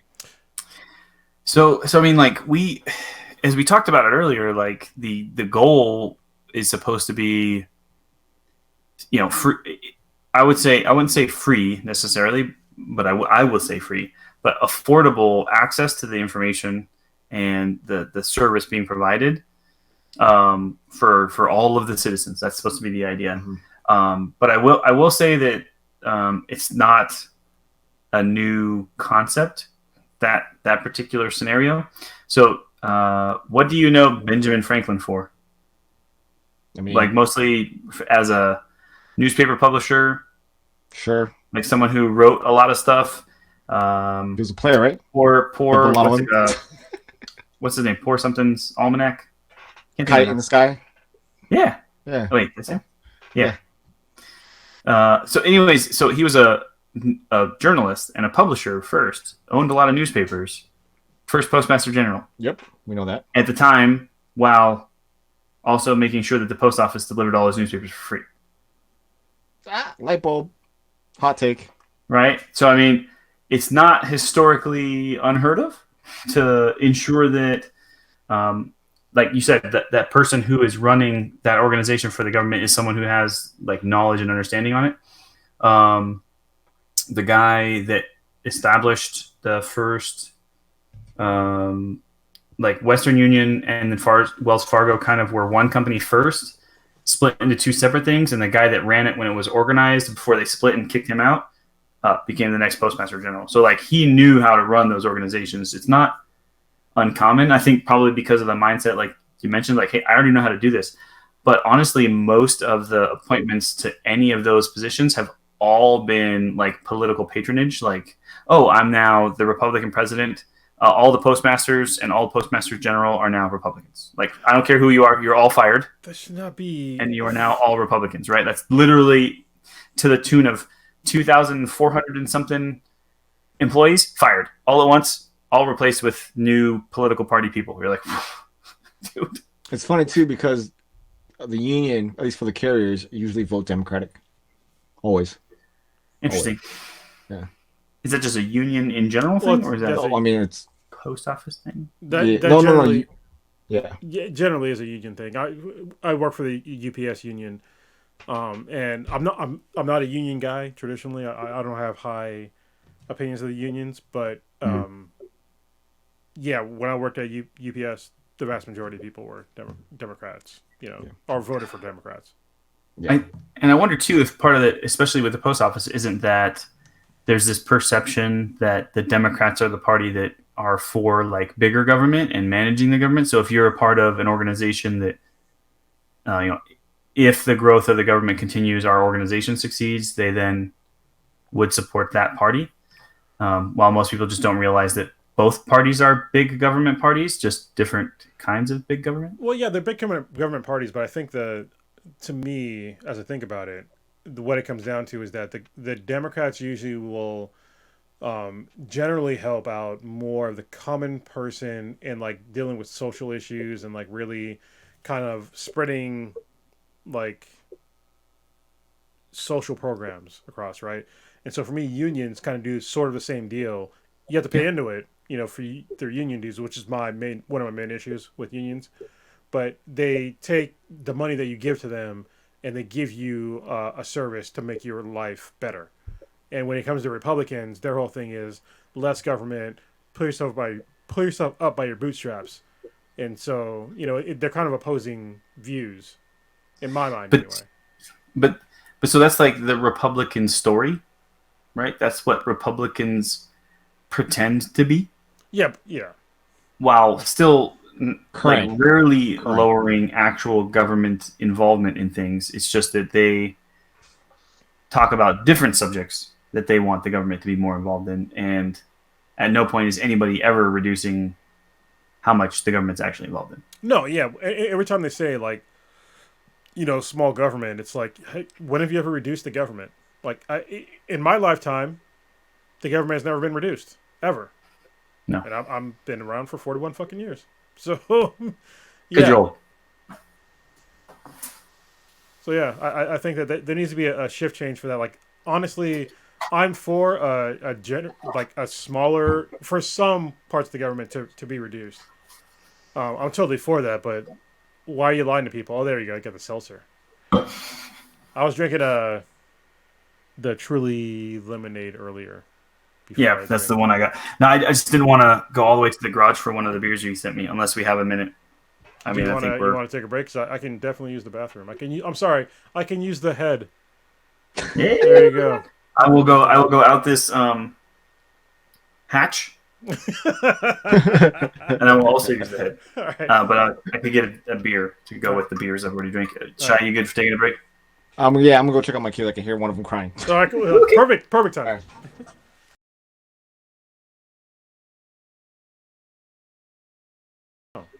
All right, so we were talking about Louis DeJoy and some of the changes recently with the post office, and Shai actually brought it up a little bit earlier about the additional load from the presidential election. So, from your point of view, I guess, well, you've only been around for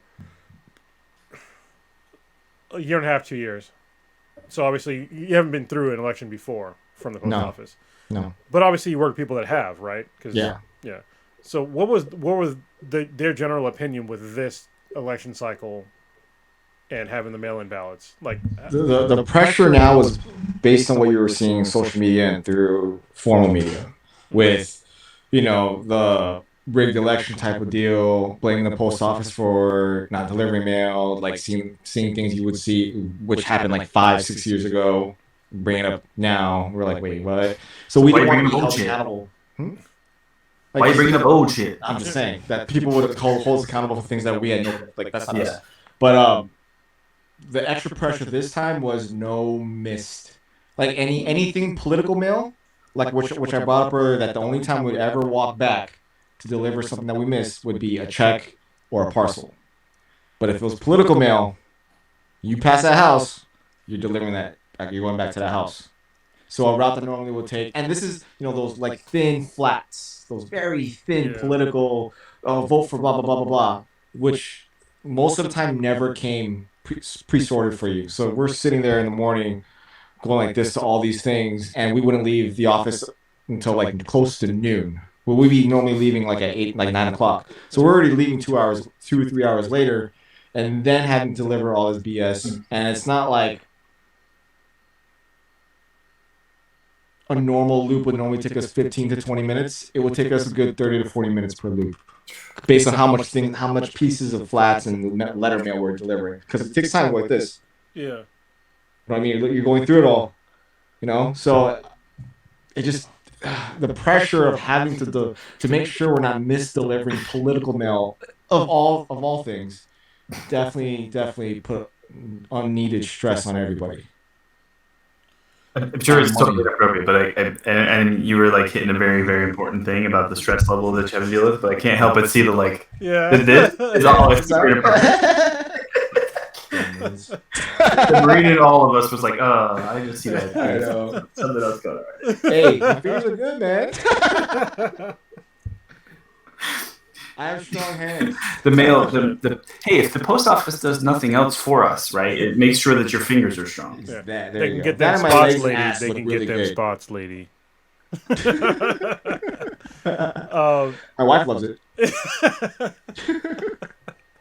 That's where I was kind of going at. I think everybody's picking up what we're putting down now. Hopefully, Yeah. if you don't know what we're saying, you're probably too young. Stop listening right now, or maybe you do listen more. Learn some shit. Listen, if you're young and you made it through this far in this podcast about talking about the post office, you're a fucking good human being. Hey. I'm just saying. Superstar, hell yeah. Yeah. Hey, Anyway, Or maybe you're just listening to the podcast and have no idea what we're talking about right now. exactly. I mean, yeah, yeah. that's a possibility. So Maybe you gotta check it out on YouTube.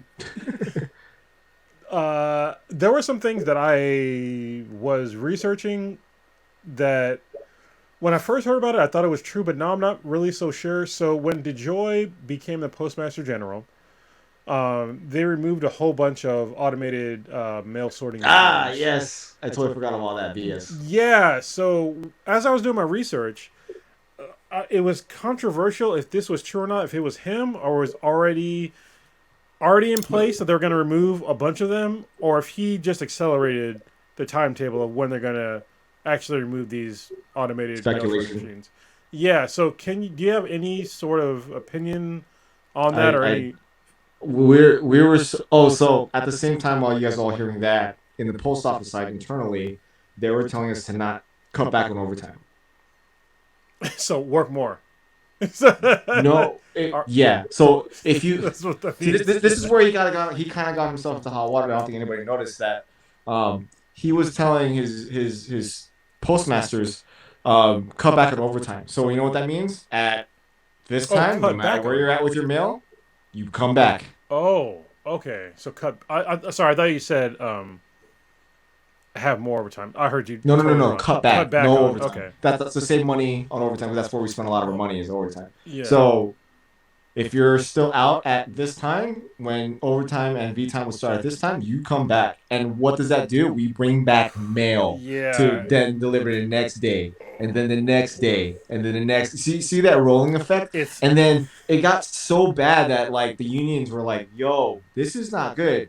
Whereas when you see people starting to take photos, like, "Yo, what is this? Look the state of this post office." Yeah, mail that was supposed to be delivered. This is against the law. Like we're withholding mail from the public Yes, because you're you wanting to basically are at that save point, yeah. money. Like, wait. You're killing the mission here, and now you're putting more work, and then the political mail happened, and then I'm like, okay, so you want us to bring back this too? Yeah. So that a lot of people didn't see that part. I mean, maybe some media fasts kind of caught on to that based on inside knowledge, but for the most part, there was at least 2 weeks worth of mail that were like, hey, I'm behind. Yeah. That's well. It goes into like, God damn it. Forget the. I don't know about the term. machine thing. I do remember that. I just can't speculate why. I do know that a lot of the boxes, the drop off boxes, they were going away predetermined before that, so that could have been different. Okay. Yeah. I mean, definitely don't. If you don't know about it, then don't comment. But Yeah, everything, I don't know. things you commented on are still. I'm a Lance Cooley. Remember, I'm a Lance Cooley. Yeah. Lance Cooley don't know. But I'm no NCO here. the whole thing of cutting back on overtime, that's just going to increase your whip. It's a work in progress. So if you can't catch up on whip, then it's basically like a Never it's like a ending. snowball effect. Yeah. And Oh, it's gonna if you can't catch up with your current Self-fulfilling prophecy, yeah. if you can't catch up on your normal work and you keep adding in the same amount of work or more, then it literally becomes impossible for you to catch up on it unless you hire more people, which I don't think they were at the time because you're getting people that are quitting. Well, they were, Yeah. but people are quitting right away because they can't handle all this craziness. Yeah. So Jesus Christ, that's terrible. Yeah. See, like the people that I showed up with, I was the last one that's still there Really? at this time. Yeah. Wow. Yeah, think about it now. Maybe there's Yeah, two they others. ain't got that staying power. Yeah, but I'm over it. So You're the last. Yeah, this far. I'm gonna be a part of the statistic, but for not because of the workload. Well, yeah, because of the workload, not because of what I've been through. It's just how unappreciativeness and me just being taken advantage over. I a lot of my people, my friends, my family, my psychiatrists, my counselors, fellow Marines are like, you don't. My barber is like, you don't look right. What's wrong with you? I'm like, I'm just tired. When you see, when you see those, when you see the battle hardened warrior, Yeah. you just see in their eyes and just like, you need a rest, bro. Yeah. That's the eyes that I'm showing off. It's just like I come back from work, I'm just dead. So Yeah. they're just telling me, oh, it's not healthy. You don't need to put yourself through this. It's not worth it. I'm like, okay. So that's just finally hitting me. No, I mean, it's good that you realize that, man. Like, if you gotta leave. Hard. Mm-hmm. Yeah. It's not good for mental health. As a Marine, I had mental health issues. And this is not good for it. That was the thing. Right. I don't know if you want me to It's get into that, which is the reason why I'm kind of upset about it. Is that I told them, I forewarned them, like, hey, since I've been here, I haven't been seeing my psych. I haven't been seeing counselors. I've had no ability to, be around group or anything like that. I'm going to need some time soon because I ran out of meds. So if I'm short with you, full disclosure, these are my disabilities. Just don't pick the bear right now. Shout out to Pop Bear. Dude, like I actually have that shirt. So I have a green shirt that I wear in my camis, and I wear it on Fridays, and it says "Don't poke the bear." Don't poke the bear. Don't poke the bear. Because it's the end of the week, and I think we all deal with it. We all done with this stuff, right? After a week's worth of the stress that I have, like, don't bring up some new shit right now. Don't start a fire with me on a fucking Friday and expect me to solve all of your world's problems for you who decided to bring this to me at 1,500 on a fucking Friday. Like, don't. Yeah, fuck that. Don't. Excuse me, sir. That's how it usually starts. Like, Oh. bro, like, no. Figure it out or bring this back on Monday. Yeah, exactly. In that, we'll come back to it because I'm not doing that right now. Unfortunately, I don't have that luxury because it's gonna come back to me next day. Yeah. Yeah. So Yeah. after that, and then I was just like, and then when I had my mental breakdown 2 Fridays ago, and I got written up for my attendance after always being early 15 minutes every day that I show up and never calling out. It's just, I'm like, you know what, Wait, dude? hold on. Did I hear you wrong? You got written up for coming in early? So I've only called out a few times in my life, and that's one because my dog died. Sorry, my dog died. I can't deal with this right now. Yeah. Yeah. And then I think another times because my son was sick, and this is COVID time. I can't take him anywhere. Yeah. So it's the only 2 times I've called out. I show up to work 15 minutes early, just like any good Marine would. Punctuality. Yeah. Always 15 minutes early. I'm never late. I've requested 4 times off. Never gotten them. I don't show up for work, but I called out properly through the procedures. I get spoken to about my attendance when I return. And I'm like, are you serious? Yeah. But see, So this is a like- reflection off the leadership. Like, I'm not blaming the It post is. office. I'm more concerned about my leadership. And, like, if this is my leadership for the next semi-years, No. like, for lack of better terms, I don't want to go postal anybody. So, like, Yeah. I really don't. Yeah. So, like, it's just not safe for me to be there, nor for the people around me. So in my head too, like having been Marines, like all of us have done this, like, and I explained to people who are dealing with being at a shitty command, like, hey, look, That's why I got out. just get through the next 6 months, the next year or whatever. Yeah, go to your 100%. next unit. There's Yeah. a pretty good chance they're probably good Yeah. because most of the Marine Corps is pretty freaking good. Yeah. But like you're at that crappy unit, you just expect to just move on. Like, hey, once I get through this, I go to the next place. It'll probably be better. Like post office, that's where you are. You live there. It's hard Like, to this is believe. my home. There's Yeah. no option for that. You're not gonna move in 2 years or 3 years. You're just It's gonna hard. deal with It's that hard. crappy leadership Yeah. forever. Exactly. But, bringing up the Marine Corps, though, and I've explained it even out loud. I said it out loud when I had a huge meltdown. I You just break down? told Yeah. I told everybody off. To the point where the union's like, oh, dude, we need this guy. We need to keep him. We need to keep this dude. Because at the post office for the first time, like I said before, like, I don't have any leadership. Like, I'm not responsible for anybody. That's what I enjoyed about it. Like, just to myself, do job, go home. For the first time recently, I exerted my command presence. The NCO in me came out. Yeah, hell yeah. dude. Where I'm speaking to 200 people instead of, I'm speaking like I'm speaking to 200 people instead of the 30 people that's in the room. Yeah. Like, hey, listen up, like that type of deal. You know what I mean? To the point, like, I literally told my leadership off. I'm like, yo, policy is policy, and you can challenge policy, right? That's the only reason. Like, That's what I'm doing. you're allowed to do that, because if you don't challenge policy, Everything's the same. we'd all be slaves right now still, Yeah. because only like 3 of you are white. So if we don't challenge policy, blah blah blah, and I even brought military back into it. I'm like, in the military, if procedure tells me to charge up this hill this way, but I'm in real life charge up that hill's gonna make me die, I'm not charging up that hill. I'm gonna go around. I'm gonna fight them bitches. So, like, you got to be able to understand, like, if you want to implement this because your higher up says so, okay, make us want to do it and see if it works or not, and then fight for it if it doesn't, and then challenge it. But that wasn't happening. Like, you're implementing all. So I was just pretty much telling her off that your leadership sucks balls and this is what you need to do. Yeah, I don't remember what I was getting at. I was getting really upset. No, dude, it's good. It's Oh, there we go. I get it. So I said it. I pretty much said it. I said this. I've worked for Fortune 500 companies. I've worked for private companies. I understand everyone in this place is expendable. We all are.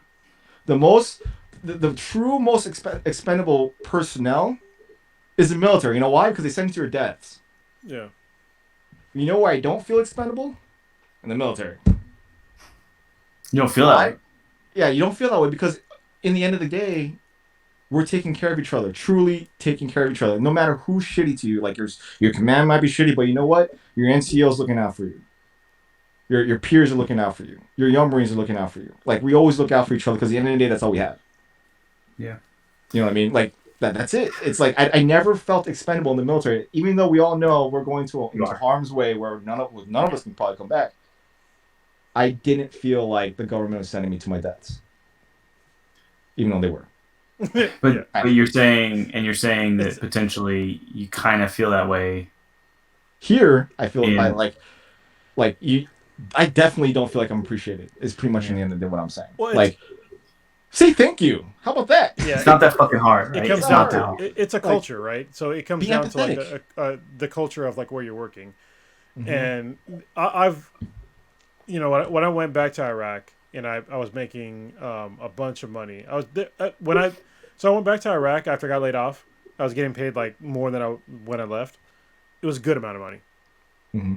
but the people I was working for, they were fucking terrible. Like not to me, but to other people. And I was just like, I can't deal with you treating people like shit, because if I see you treating somebody else like shit, like when am I going to be that person? You know what I mean? Why are you Like, gonna turn on me? yeah, and I'm just like, I lasted 3 months and I was getting paid like, if I'd have worked there for a year, I would have gotten paid $380,000, and I lasted 3 months because one of the people that was so when I came back, I was a team lead, Mm-hmm. and one of the people that worked under me, she was great with what she did, and she wanted to leave. And I was like, okay, you know, you want to leave Iraq, it's fine. You know, go. You want to find another job, you know, go ahead and interview, do whatever you want. And so she was interviewing, and a friend of mine's, he was separate from my group, but she was calling back to America from his trailer, and my boss found out about it, and he like berated her in front of everybody for interviewing for another place back in the States. And after that, I was just like, that's not cool, man. Like, she's not a fucking slave. You know what I mean? Like, if she wants to leave, she can leave. And I was just after that, I was just like, I'm out. Like, I'm that's the thing, it. though. Yeah. Most people leave their workplaces because, in the civilian life at least, they leave because of their leadership. Yeah. It doesn't matter the benefits and the perks. A good portion of it is, I just don't want to work for this person. Well, I left the Corps because of leadership too. To be honest, I did too, though. I left because of my first heart. Yeah, I left Celebrating because of my first sergeant too. So yeah, he was an asshole. He burned my NCOs for something he told us to do, and put an incentive for us when we did it. Yeah. Y'all are so. Wait, hold on. Let me clarify something. Did you both just say it was because of a first sergeant? Yes. Yeah. I'm gonna like light some shit on fire. So okay. And hold on, to make it even worse, he was from a grunt unit that came to 9th Com, and he decided that it'd be more important for me to march Marines around a parade deck than teach them how to do the fucking job. I'm like, I'm literally one of your best IT motherfuckers in your. At the time, I was probably the best, and you want me to go march them around a parade deck? You were with 9th Com? I was with 9th Com, yeah. When were you in Iraq? I never went to Iraq as a Marine. You never went to. Oh, okay, never mind. But I went to Iraq as a contractor. So I got out in 2003. I was a contractor. I went to Iraq in 2007, 2008, 2009. So yeah. Oh, okay. So okay, this has been like a campaign constant topic that I bring up. So the Army doesn't do first sergeants major like we do. I know where you're going. Right? Break it down. So this is where the Marine Corps fucks shit up, and I say it all the time. We need to do this, not everything, but this, like the Army does, right? The Army doesn't do, you are forever going to be a first sergeant and forever going to be a sergeant major. You are an E8 or you are an E9, and you might get orders to, if you wanted to, a billet at a specific command that makes you their first sergeant or their sergeant major, depending on the experience that you have with it. You do 3 years, you do your tour there, you go back and you do your fucking job. Yeah. Because we let them have a free pass, right? Like, hey, you just want to be a first sergeant, just be a Marine. That's good enough. Yeah, and that's not good enough. Not they need to be a Marine like the rest of us. It's basically like be an admin. It's kind of like an admin job in the civilian world. They're admin? Yeah. Take care of my pay for sergeant and get paid? Yeah. Talk to admin. Isn't that you for sergeant? Yeah. It's annoying. It annoys the shit out of me because they get a free pass they only need to know what all of us are expected to know. Yeah. Like, that's it. They don't have to know that and how to do an actual job. Like, it both drives companies- me insane, right? Like, again, probably because I'm actually a specific technical specialist as a SME in a job. I'm like, wait, so I have to go the other way and know 100% of everything and still be a Marine, right? I still have to pass a PFT. I still have to, I could outdrill 80% of the sergeants out there right now. Good. But I'm supposed to like still know my job, but you get to just know how to drill and like know what the uniform orders are. Like, how fucking hard is that? Yeah, it's not. In my opinion, I totally agree with you. This will be one of those ones where that disclaimer is very, very important. Yeah, I can go. I don't want to sound like I'm a hater, so maybe I'll edit my. Actually, Yeah. I don't have to. To specifically clarify, I absolutely love the Marine Corps. We get a whole lot of shit the right way. Yeah. Let me like make one Man, I key miss point. it. So joint doctrine.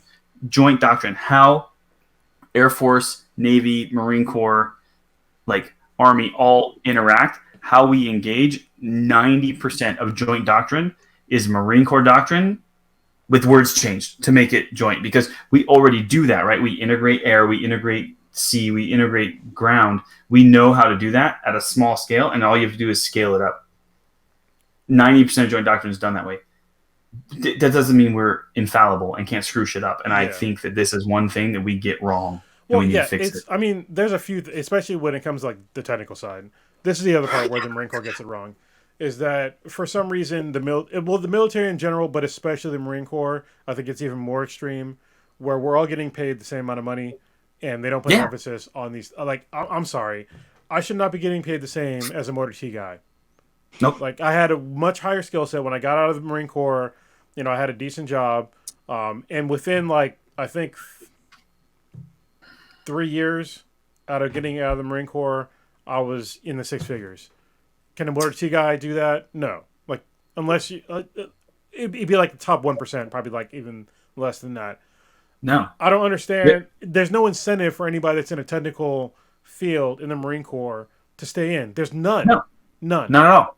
No. So I just did an AFCEA conference. You guys know what AFCEA is? It sounds familiar. Break it down. Shai, did you? Because you said you were calm, right? I was calm, yeah. Yeah. I don't remember my stuff. It's been a long So- time. It's way longer. It's It's all good. longer for me. But yeah. So AFCEA used to be until Almost a 2018. What? Yeah. What? It's been over a decade since I touched my shit. Yeah. So what, It's okay. 2022? I If got it makes you feel any 2012. better, I'm if it just makes you feel any saying. better, like I've been doing this job for more than a decade. Goddamn. It starts But I making me salute feel old. you, I'm though. like, Jesus. What? Oh, thanks.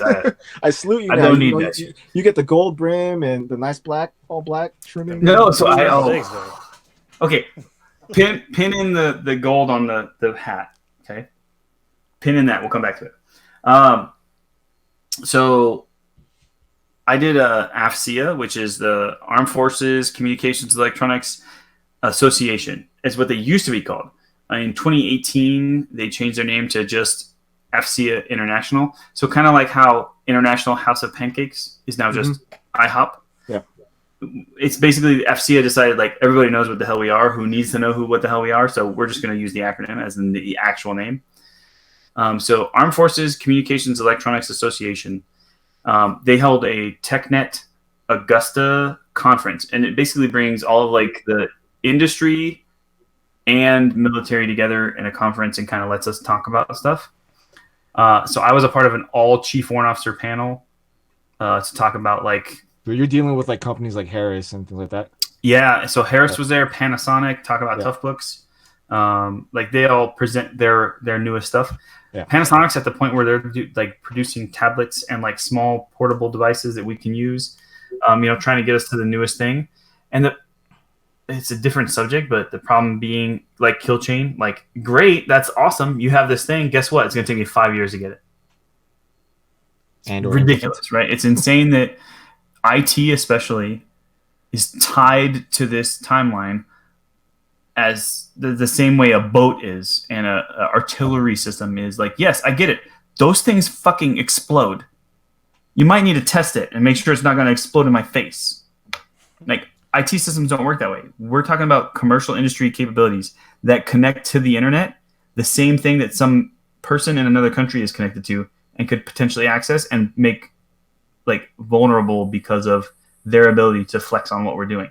It needs to be fast. It needs to be rapid. It needs to be accessing exactly the same stuff we're doing today in industry and match it, right? So those are the conversations we get to have there. And I got to be on this, like, this is the technical perspectives panel, like me and 2 Army Chief Warrant Officer 5s and a Navy Chief Warrant Officer. Like, we're these guys saying this is the technical thing you need to talk about. Real quick, is this with the article that you were in? Yeah, this is what you sent back to me. Yeah, guess what? So funny. That morning after you sent that, so you sent it to me in the evening, right? Yeah. The next morning, by the time I woke up, I had 5 more messages from people like, "Oh, look, you were on the fucking internet." I'm like, oh, God. And for some reason, and I'm gonna say this. This is gonna be a little bit weird. It's the blue eyes, right? I was the freaking picture of this damn article. Like, it's me talking to the camera. Oh, you're a poster boy. I'm the poster boy for this damn event, and part of it was weird. And all of the other chief warrant officers were like, "Dude, you freaking crushed it. You were way more engaging, way more accessible, way more entertaining, and like all these other things." I'm like, "Well, yeah, I kind of do this. I know how to talk to a camera." Like, I didn't mention it. I would say like, but it's like every other person had like their script. So this is how they were talking. Like, make bullet points. Yeah. Figure out what you want to talk about, and then dude, just be people. I mean, talk to the people. The Marine Corps doesn't teach speech 101? No. No. They don't teach this at all. Well, I'm just saying. It's But I think, honestly, I think that people in general. Sergeant's course, at least. Yeah, what do you say, Shaq? I was like, they should in like at least sergeant's course. add how to podcast. No, not that. It's just how to engage an audience. Well, yeah. Yeah, right. So we do, and I'm here in a schoolhouse, a part of Training and Education Command, and maybe Rasan, you can tell me I probably am like this, right? I have way higher ambitions and like goals than probably are realistic. Yeah, oh, definitely. But I think that your goals are. Damn, you agree with it? They're realistic. Listen, yes, not realistic. You're an inspiring motherfucker, Papa Bear. Yeah, I'm just saying. So my goals are like to fix all of Training and Education Command's problems, right? Yeah. Like, wow. So I see those schools as a fucking huge opportunity to teach leaders of Marines how to properly engage their Marines. So I teach this course to all courses that are about to start inside MCSS, right? Which is, you guys both know. Yeah. Is Marine Corps Communications Electronic School. Every time a school is about to start on the second or third training day, I go in with a Kahoot, which is, you guys might not know this, some stupid quizzy, like, engaging medium. It's just a method, right? Yeah.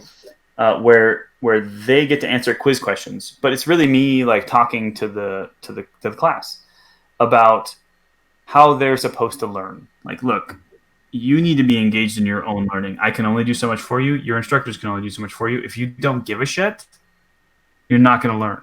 You have to care. You have to be invested. Like, I go through this whole process, right? Those courses, the sergeant's course, which is now a sergeant's school, and like career school and advanced school, they've changed them to schools. Question for you both, just see if you have any idea. Do you think that they changed how they teach? No. I don't think so. Based on what I've seen. Right. So the name changed, which means they're supposed to change, but then none of the doctrine that guides them changes. So how are they supposed to? Right. Point. I'm now in this position where I'm like, well, how about we change the doctrine? So I'm trying to fix that stuff. I know that's totally off topic. No, but that's admirable. That's respect for that. Hey, thanks for being that person that challenges policy. Yeah, we need to do, on this season, we're going to talk about just the Marine Corps. I probably would choke his ass out. Yeah. You both would. Yeah. You'd be like, excuse me? You see my shirt? I can definitely choke a lot of people. I'm just saying. Yeah. Oh shit. Yeah. I'm a purple Take belt. turns. Take turns.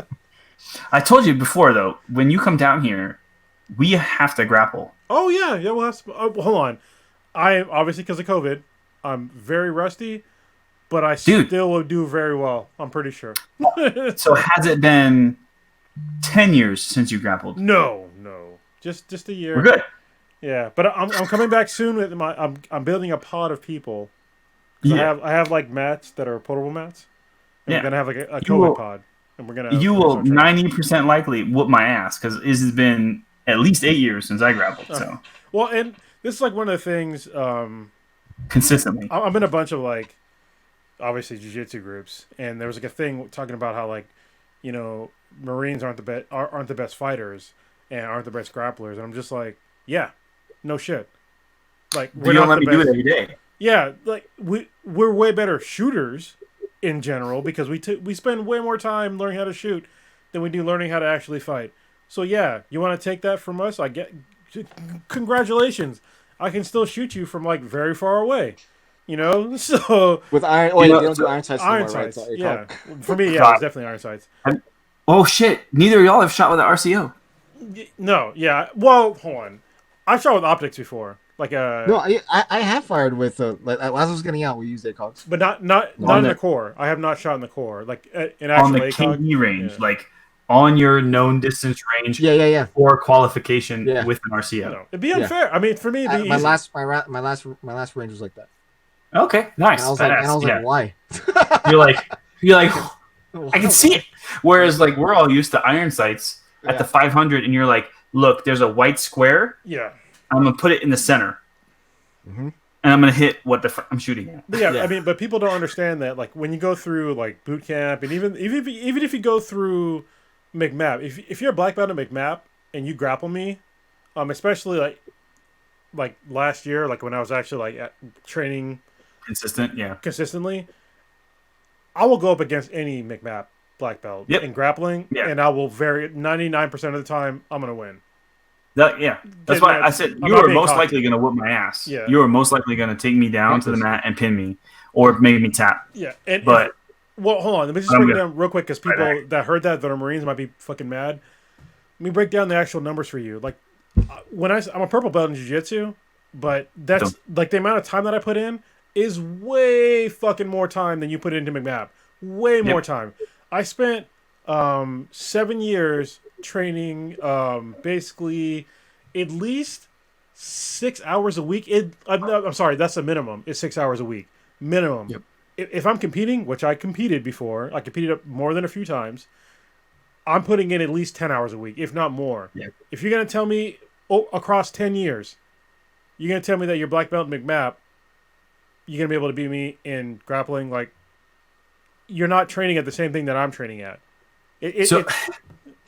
So if we did what I did in Afghanistan all the time, it would be great, right? So like I spent probably at least an hour a day, probably 6 days a week,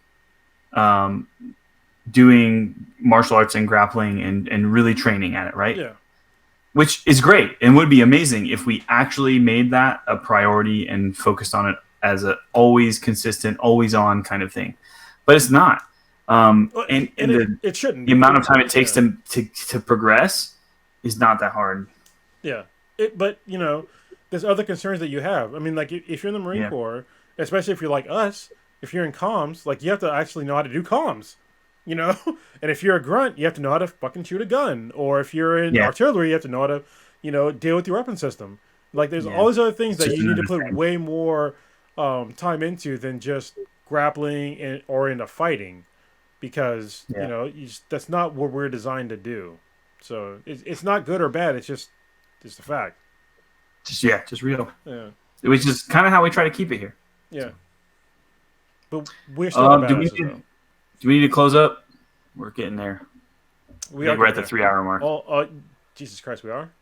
It's always Close. Yeah. Okay. There's one last thing I want to say about the post office used to be a bank. And I think it was like one of the first central banks, Papa Bear or Shy. Please correct me if I'm wrong. It was one I of don't the know if it's first the central first. banks. That far back, I don't. I do know we used to deal cash. So there was the Federal Reserve, like the primary bank established by Hamilton prior to the actual post office bank, but comparatively, right, the average citizen didn't have access to that. Yes. What the average citizen had was the post office, so they were able to do money orders and other things that are still actually in existence. And it only had value, which was kind of one of the key things because of stagecoach robberies and all kinds of stuff. It's like a super famous Sundance kid, the like storybook stuff. Yeah. It was real events, but I can't think of the Butch Cassidy and the Sundance Kid, right? Those were all like based on real shit that happened. Like they were robbing stagecoaches because people were just sending money in the mail, gold and everything. Yeah. Yep. So the post office is like, how about you go to a post office, you give them the stuff, they have it. We'll just put this shit on paper, and it only is worth money if you come to the post office it's supposed to go to, right? That was how that all kind of started. Yeah, which if you're rural, that's a fucking excellent. Huge. Well, even Huge. I mean, all around, it's still a good idea. Even if Huge you're with an all caps Y, yeah, right? even if you're in a city, it's still a good idea.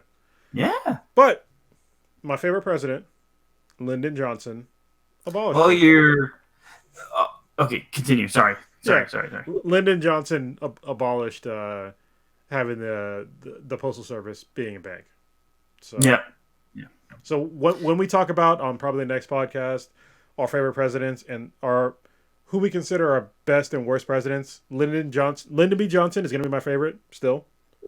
But this is going to be one of the things where I will give him a negative is abolishing that because I think it should still be an alternative for people, especially in rural areas, is having the postal service being a bank.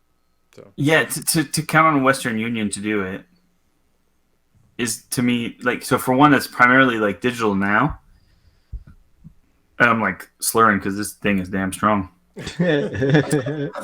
So the Western Union side of it is primarily digital now. So then those in very rural areas don't have access to it, but they all have access to a post office. And post office money orders should still be a capability, whether it's a banking thing, but the ability to transition money from one place to another primarily started during the Civil War was when that stuff really started up because soldiers were sending their pay back to their families. The only access to any ability to transport that back was through the post office. And it was not secure if they didn't do it in that exact manner.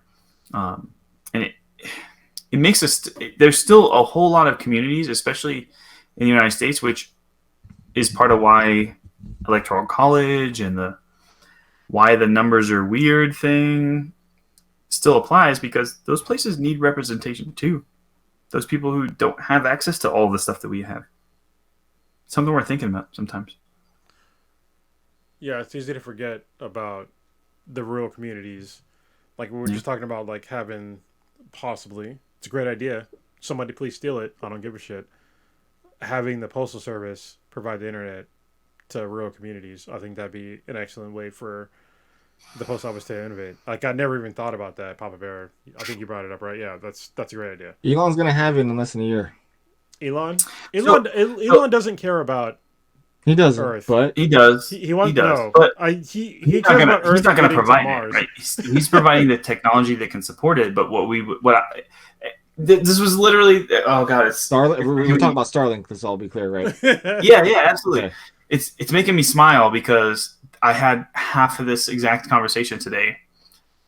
So what I see happening is, hey, post office, like this is federal mandate stuff. Like this is a part of your mission. Make sure that this happens. Make sure that all people, all citizens can access information like everybody else, which to us all today, we all know that means the internet, like be able to access the same information. So there's this rural community, doesn't have access, can't do it.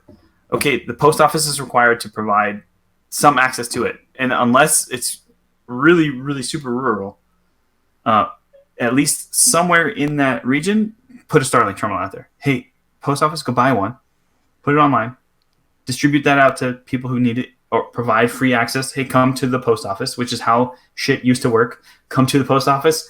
Here's your knowledge. Carry on, right? That's how it used to work. So it meets the objective. Come to the post office. You can access the internet and go back to your farm. That at a minimum would do it. Cell phone service, maybe that's an option too. But all that we would mandate is say, as citizens, as community, we say you have to provide the ability for citizens in your rural area to access the internet. Cool. How you do it's up to you. But Starlink provides a super obvious option, cheap, Super. anywhere it works. I don't know, but yeah, it came up today. I was like, oh my god, that's a really good point.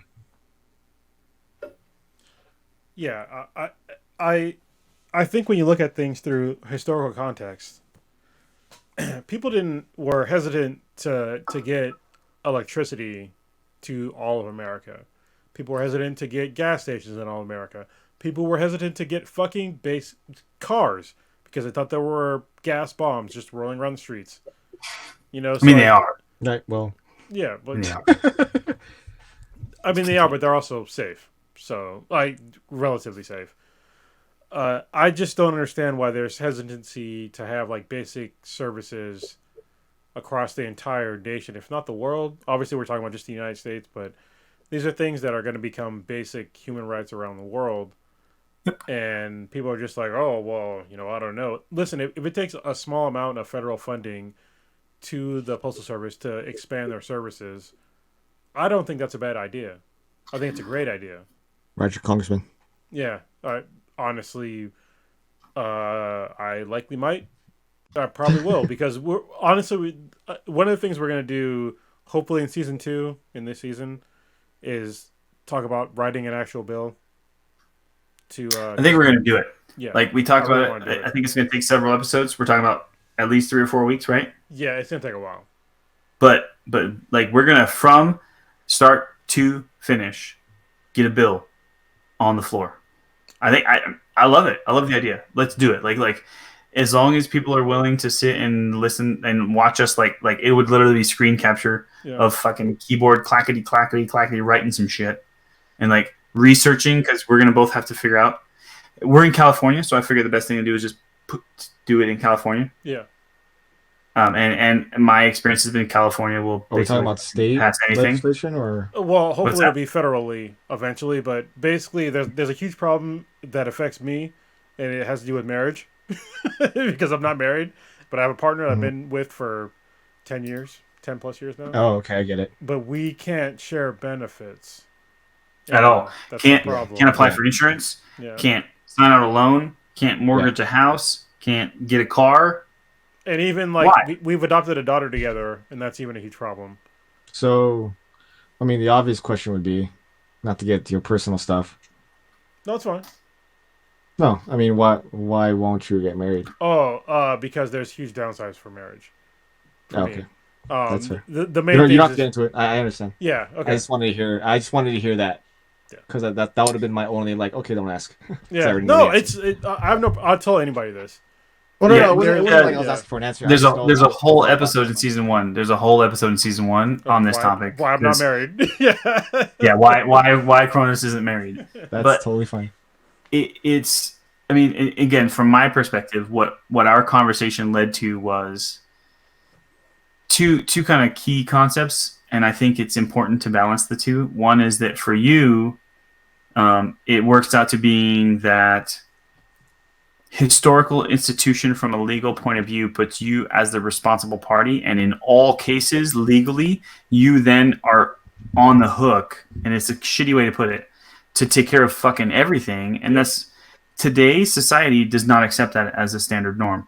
We are partners, and again, I know that you said when we talked about it that my kind of like take on it, my take on marriage and my experience with it made you feel like what we did was a pretty positive sharing experience for our podcast. But that was, again, a personal experience, because what we agree, I'm talking about we being the person who popped their head in the door earlier, right? We came to an understanding and an agreement and made the system work for us, where we know we're a team. We know that this only works if it's the two of us against the world. and that doesn't mean that the legal system is going to respect that, right? But it's also it does not at this point. It does not. Well, we even talked about it before. Like, it's still disadvantageous to you and your wife if you make around the same amount of money. And that's a problem that people don't really seem to understand. Like, if you make the same amount of money as like your wife or husband, you're gonna get fucked in taxes. Like, and that's why is this legal? Like, seriously. Yeah, and we've talked about it. This is how bad this got shy. Like, we are getting screwed, me and my wife, about our taxes right now. And so Cronus and I have talked about, like, how do I go about this? And we're gonna like tackle. I totally understand what you're getting at. No, like I'm not foreign to this discussion, so I totally understand like where you guys are both getting at. When the numbers, when the numbers line up, it starts looking stupid. Yeah, I know, I get it. There was a point where I was making, before the post office, I was making a ridiculous amount of money, since so was my wife. So I totally understand the whole tax frustration. So right now, do you guys make both like near the same amount of money? No. Right now, she's making way more than I am. I went down pay. Okay, so then your taxes they're probably like fine right now, right? We're fine now, but before, that's to say, like my previous endeavors, there were. Yeah, and that's like, and can I move to Florida? That was the thought process. So, Shai, there's a book. The name of the book I still have a problem with, but it's still a really good book to listen to or read. It's called The Whiteness of Wealth, and it breaks down exactly. I've heard of that. I've heard of that. It breaks down exactly why you got fucked, why you and your family got fucked. Never read it, but I've heard of it. And like you said, because of the title, it doesn't necessarily cover it. It's almost like it should almost be called The Masculinity of Wealth. Yeah.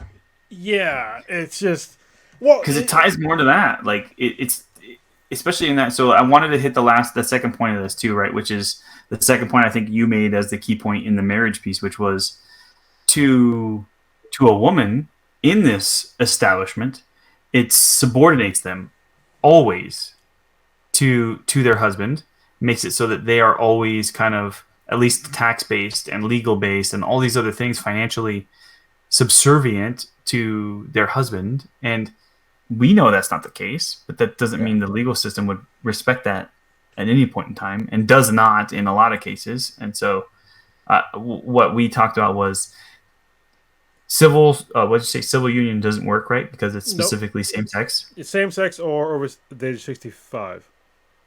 Or over the age of 65. Yeah. Which again, there's options for us to modify that. So we need to look at the best option. Do we modify that to be a more broader category?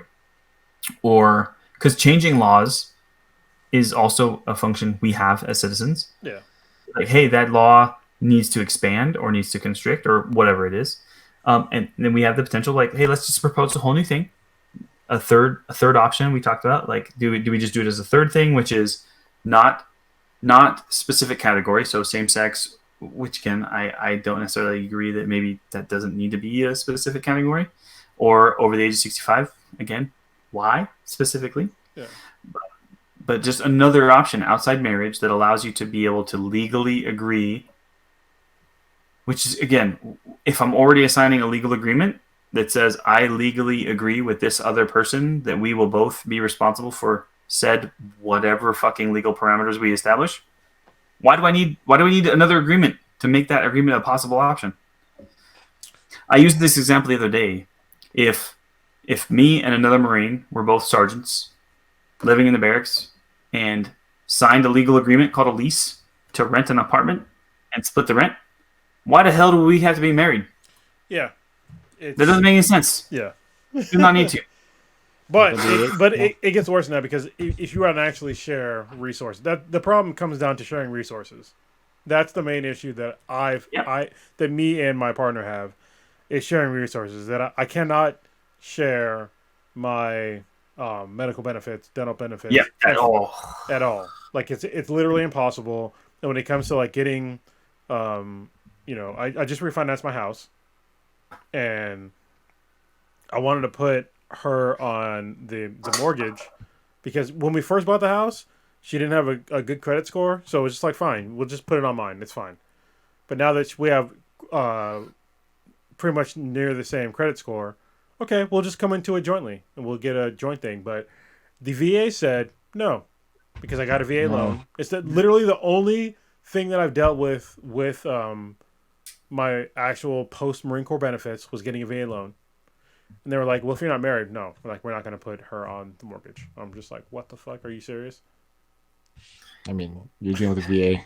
Yeah. Well, the only time I've dealt with a VA, not a great experience. It's not an isolated experience.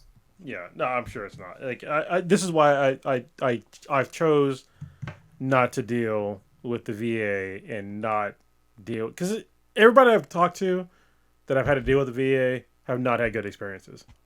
Yeah. And it's wrong. I don't understand how the fuck we have what $750 billion allocated to the Department of Defense, and we can't fucking properly fund the VA. Like, seriously, it's frustrating because the fact that it exists is a step forward from Vietnam, right? There was no VA before. Yeah, I mean, and it's just a half-ass effort. It's a lot of what we do, right? It's, hey, I did a thing. Look at me, I'm awesome. It's like we joke about inside right now, and it's not a thing unique to the military, which is like someone established a thing or changed the name to a thing and got an award for it, and that's really all they were worried about. Whether or not it actually functions or continues to exist beyond me getting an award for it, I'm not worried about. Yeah, I mean, it's yes and no, Papa Bear. Sorry, I gotta be sort of an asshole, not to you, but just in general, speaking about the VA and military benefits. When you talk about, past, the Vietnam War. Yeah. A lot of black folks fought in Vietnam, came back to no VA benefits. Yeah. That's my father. Yeah. Full disclosure, I am half black. A lot of people, a lot of people fought in Vietnam and had no benefits at all. Yeah. Yeah, but absolutely. And it's my dad's one. It's fucking bullshit. And Combat vet. Yeah, and no benefits. And people that went to Vietnam, fought for America, got spit on, and people that were minorities, they didn't get their benefits at all, and they still don't get them to this day. And it's fucking bullshit. Yeah. Or they have to go through hoops. Yeah. And what's crazy is, right, this dialogue, and this is part of what we're trying to do. Yeah. That's why I is said I want to be an asshole. What's that? That's why I said I don't want to be an asshole, because obviously we're on the same page, man. I'm not blaming you. No. Yeah. Do it, right? I mean, and we have to bring up those asshole topics, and we both are assholes. It's fine. And also, he's not all white, so Yeah, there's that.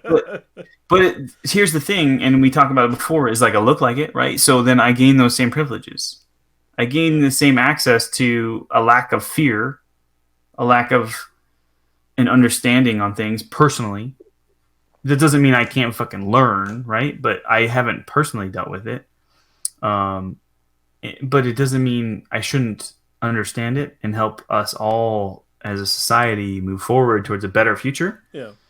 And I think that this dialogue and this conversation we're having, and Shai, welcome aboard, right? Yeah. Is huge and important. And what like, I'm a super emotional person, especially when it comes to music. Like, music for me, for some reason, triggers this weird place in me, which is a part of why I almost listen to audiobooks exclusively, because I don't feel like crying on the way to work. So watching Falcon and Winter Soldier, this first season that they came out with, right? There's this huge part of it that brings forth this fictional concept and this fictional character and this fictional dialogue that is a dialogue we needed to have, and I freaking love that they attacked it in a mainstream media point of view to say, like, these are things that you need to be talking about, everybody. And they both, like, I was gonna say, just like, everybody did such a really great job talking through how to deal with this and how to make it a thing you should be asking and talking about. It made me, like, I honestly was sitting on the couch, like, crying, and my wife's like, what's going on? I was like, there's probably a more personal effect going on here, because maybe it touches me more as a Marine, and having seen how we can exist, because we all have the same ideals within the Marine Corps, mostly, right? A hell of a lot more than the average American society, and it just makes me like think that there's a possible future, and it breaks my heart to think that we're not there yet. And so I'm just thinking that maybe what we're talking about, talking about our society, talking about social contracts, talking about our government, talking about what we should and shouldn't do for each other, maybe is a step towards that. I know that was probably like super philosophical, but I apologize. No. It's good. It's one of the things that I actually came back and thought about when he's talking about like the Marine Corps being sort of like this brotherhood and all this and that. And one of the things I remember like thinking about the Marine Corps of like, oh, we're all the same, blah blah blah. I remember like one of the first things I heard when I was in the Marine Corps, and it was prevalent throughout my entire Marine Corps career, is that there's no racism in the Marine Corps. There's Marines and there's dark green. I'm sorry, Marines are green or dark green Marines. I'm like, motherfucker, do you understand what you're even saying right now? Like the things that you're saying are literally still separating people from people, right? And they don't even they don't even understand what the fuck they're saying. And when I was in the Corps, I sucked it up. I was like, oh yeah, that sounds great, but it's not. Like what the like no. If we're all Marines, then we're all Marines. We're not WMs. We're not dark green. We're not light green. We're all just Marines. And once I understood that, like as an older guy, because I'm older now, it kind of changed my perspective on the military in general, on like how much that because I've seen fights that I've fought. I'll save it for another fucking podcast, man. I don't want to talk about it right now, but I think that there's some rose-colored glasses that comes to like the military and the Marine Corps that people just don't want to talk about because it's uncomfortable. And I was uncomfortable talking about it before too, but it's not about the post office. So yeah, we'll save it for talking about the military or the Marine Corps because we went off on a tangent and I just don't want to fuck this up anymore. Yeah, sorry. Okay. No, I don't care. I loved it. Yeah. This is a big part of what we do. Like a lot of times we'll end up on Marine Corps topics because it's the two of us or us and the Marine. So. Well, you had a third one in there, so I'm definitely going to talk. Yeah, Shot, if you want to come back for the Marine Corps episode, I'm sure that, you are nodding your head with what I was talking about. So if you want to come back to talk about like Marine Corps shit and like being a minority, like I'm down. I'm down. I do have one. So if you want to get into it, let's save it, write it down, and we'll talk about it. Probably halfway through. Forget. I have traumatic brain injury. Well, I'm just kind of stupid, so it's all right. courtesy of the Marine Corps. It's a disability. Oh shit! We'll talk about that too. Like, actually, what an actual traumatic brain injury is like. Getting it while you're in the service of your country, and then dealing with it now and your thoughts with the VA, and living with it. And I think that it goes even beyond living with just like the basic shit that we were told. Like, there was traumatic shit that I was told in the Marine Corps that didn't catch up to me until like way later. Like, hey, it's okay to kill kids. I'm just like, okay. And then you think about it and dwell on it. Yeah, I'm just like, It's like, no. If they're gonna kill me, but also like you have to get kind of meta with it, or I did. It's like, why am I in a place to where kids want to kill me? Like, what the fuck? It's something you don't think about at the time. Yeah, it only affects you when you ponder. That's the way warfare is. Yeah. You can't dwell in at the time. It's life or death at that point. Yeah. But you're gonna feel it later. That's for sure. Yeah, that's for damn sure. So let's save it for. Come back on the Marine Corps military, whatever podcast we're gonna do, because it's gonna be some fucking depressing shit. Fuck yeah! Yeah, and we'll talk about it. I'll be crying. Yeah, I'm going through that right now. Yeah, let's not talk about that. Yeah, sorry. Yeah, man, because I've had to go through therapy. I'm glad you brought up therapy because I've had to go through therapy too for like the Marine Corps and a bunch of other shit, and it's just like, dude, people don't, especially men, they don't want to talk about shit like that. I went 10 years without saying a damn thing. Yeah, and it's. Yeah. I am extremely happy that we have come to a place in our society where that's more acceptable, where even discussing mental health is like a topic, right? Because that was not a thing. It wasn't. Yeah. It wasn't a thing. It wasn't. And it's not a weakness. bullshit, right? And Or it's considered malingering. yeah, and luckily, while people still can be kind of hard ass about it, like we many grudgingly like accept that people need to go get counseling and go talk about stuff. But I think that is at least the first step towards eventually accepting that this is like an actual realistic thing that people probably should have been doing for a long time.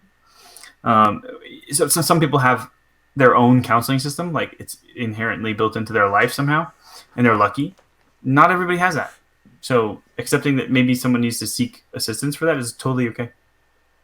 Yeah, it's definitely okay. Because I did both. Like, my main self counseling thing was like working out. And then I figured out martial arts, like doing jujitsu. That definitely helped. But then it got to a point to where like shit just kept stacking up. And I was just like, I couldn't figure out why it's still stacking up. And I had to get help. And you have to be, you have to understand, like, when you need help, there's times where you should man up in your life, quote unquote man up, and there's times where you shouldn't man up. There's times where you need help. Get the fucking help. You just made me think of something because we talked about it earlier, right? Like we're like, dang, that's freaking ridiculous and insane. We could change that phrase so it doesn't feel right. Which I heard it in your voice, you're like, quote unquote, man up. Like, what if we said where there's moments in your life where you just need a Pony Express? Yeah. Like you need to get freaking tough. Like sometimes you just need to accept it and just get over that damn mountain, right? Yeah. So sometimes you just need a Pony Express, but a lot of the time, like you need someone to honestly just get to talk you through it and to make it make sense and to bounce ideas off of. That doesn't apply only to mental health care. Like that's just a good philosophy. Like I tell this all the time. Like, so I'm a writer. I have a degree in English, and like I tell people, I'm like, send me what you're about to publish, what you're about to send out to more than just the 3 or 4 of us. I'll read it just for grammar and spelling and whatever, just to make sure that you send it out and you sound intelligent as you are. And so it's the same thing there. Where like you should bounce your ideas off of people. Yeah. You should talk through things. And if you're feeling a certain way, like this is how I'm feeling. Does that make sense? But like, yeah, I totally understand that. It makes sense. It's totally a normal response to the issue you're dealing with. Yeah. It's fine. And that's a big part of what that mental health like dialogue is what you are dealing with is understandable and acceptable and normal, and you just need to have a dialogue about it. And that's huge in way more than just mental health stuff. Agreed. Totally. So, yeah, other shit I want to say, but I'll save it for the actual Marine Corps podcast. We'll do one just based upon the Marine Corps and military service in general and being a man. Because I think I've met so many people that think they're men, that they're not fucking men. They think that they're just fucking weak ass people, and they put on this fucking bravado. Yeah, for real. I was gonna say that too. Those exact fucking words. They're weak bitches. And I missed it. What did you say? He said weak bitches, like a weak bitch. And I quote, "You're a weak bitch." Yeah. Just face it. People that are weak bitches that put on this crazy bravado of I'm so fucking tough, I'm a man. You're fucking weak, man. You're fucking weak. And you need to like understand your weakness, get help, and be a better person. Like, I don't want any more fucking school shootings. I don't want any more fucking mass shootings. I don't want any more crazy motherfuckers that don't understand themselves, just like going on some crazy violent spree. Get fucking help. Yeah. Today, like a line came up, and I was like, if you need to say that, it's probably not true, right?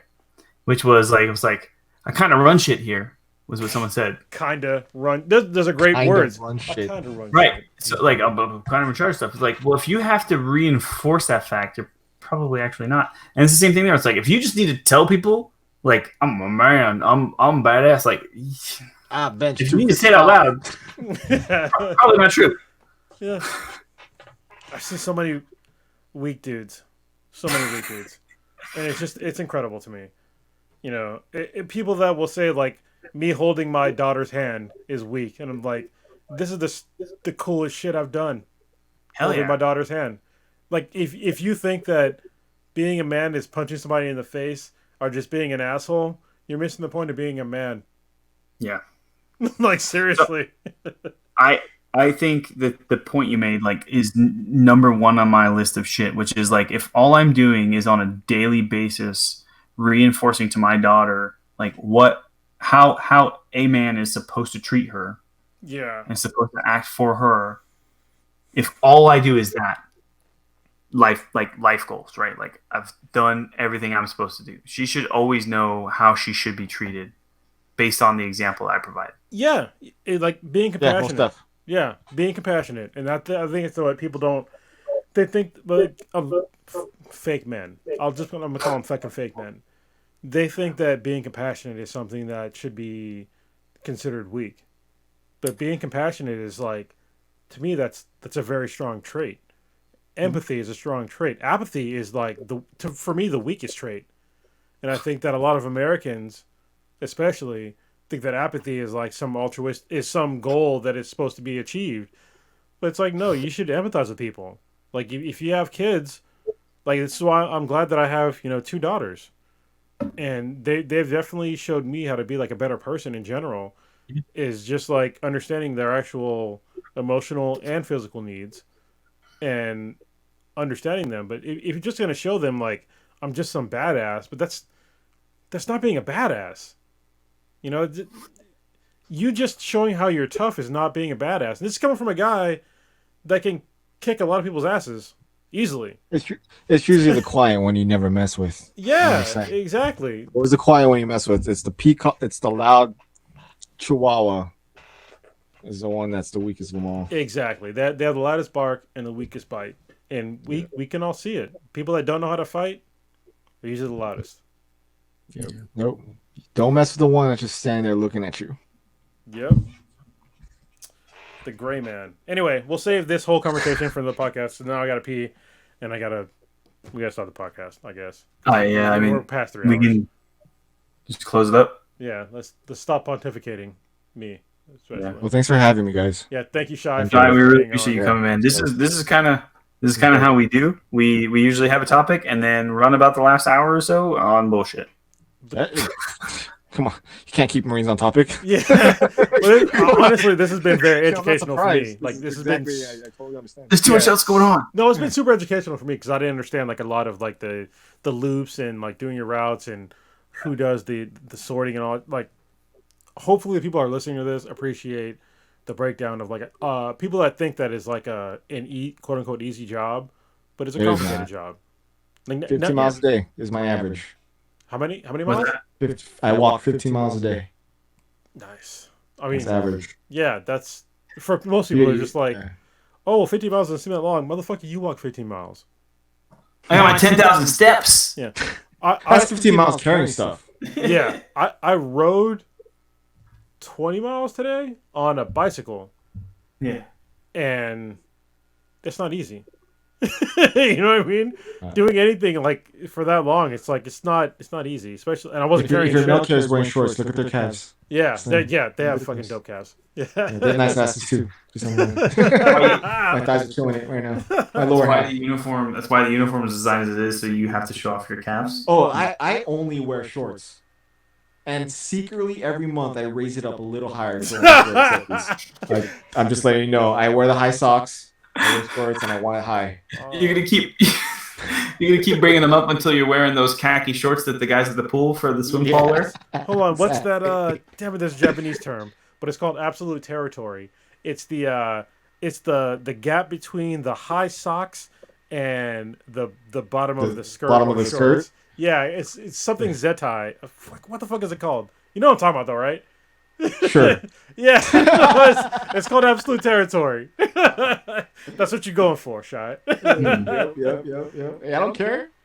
People wear their shorts baggy. I wear them high. The only ones that understand are all the fellow Marines. I'm telling you right now, the only ones that get it. You got the full khaki quad like tightness going on. Hey, I'm proud no room in the pocket. Oh, here it is. It's called Zetai Yaroki, absolute territory in Japanese. I'm gonna look that up. All right, well, thanks again for having me, man. It was fun. Thanks I for appreciate coming you all for coming for this episode of Balance Exchange. We look forward to talking to y'all later. Make sure to leave a comment, and we'll talk to y'all later. on. All right. Peace.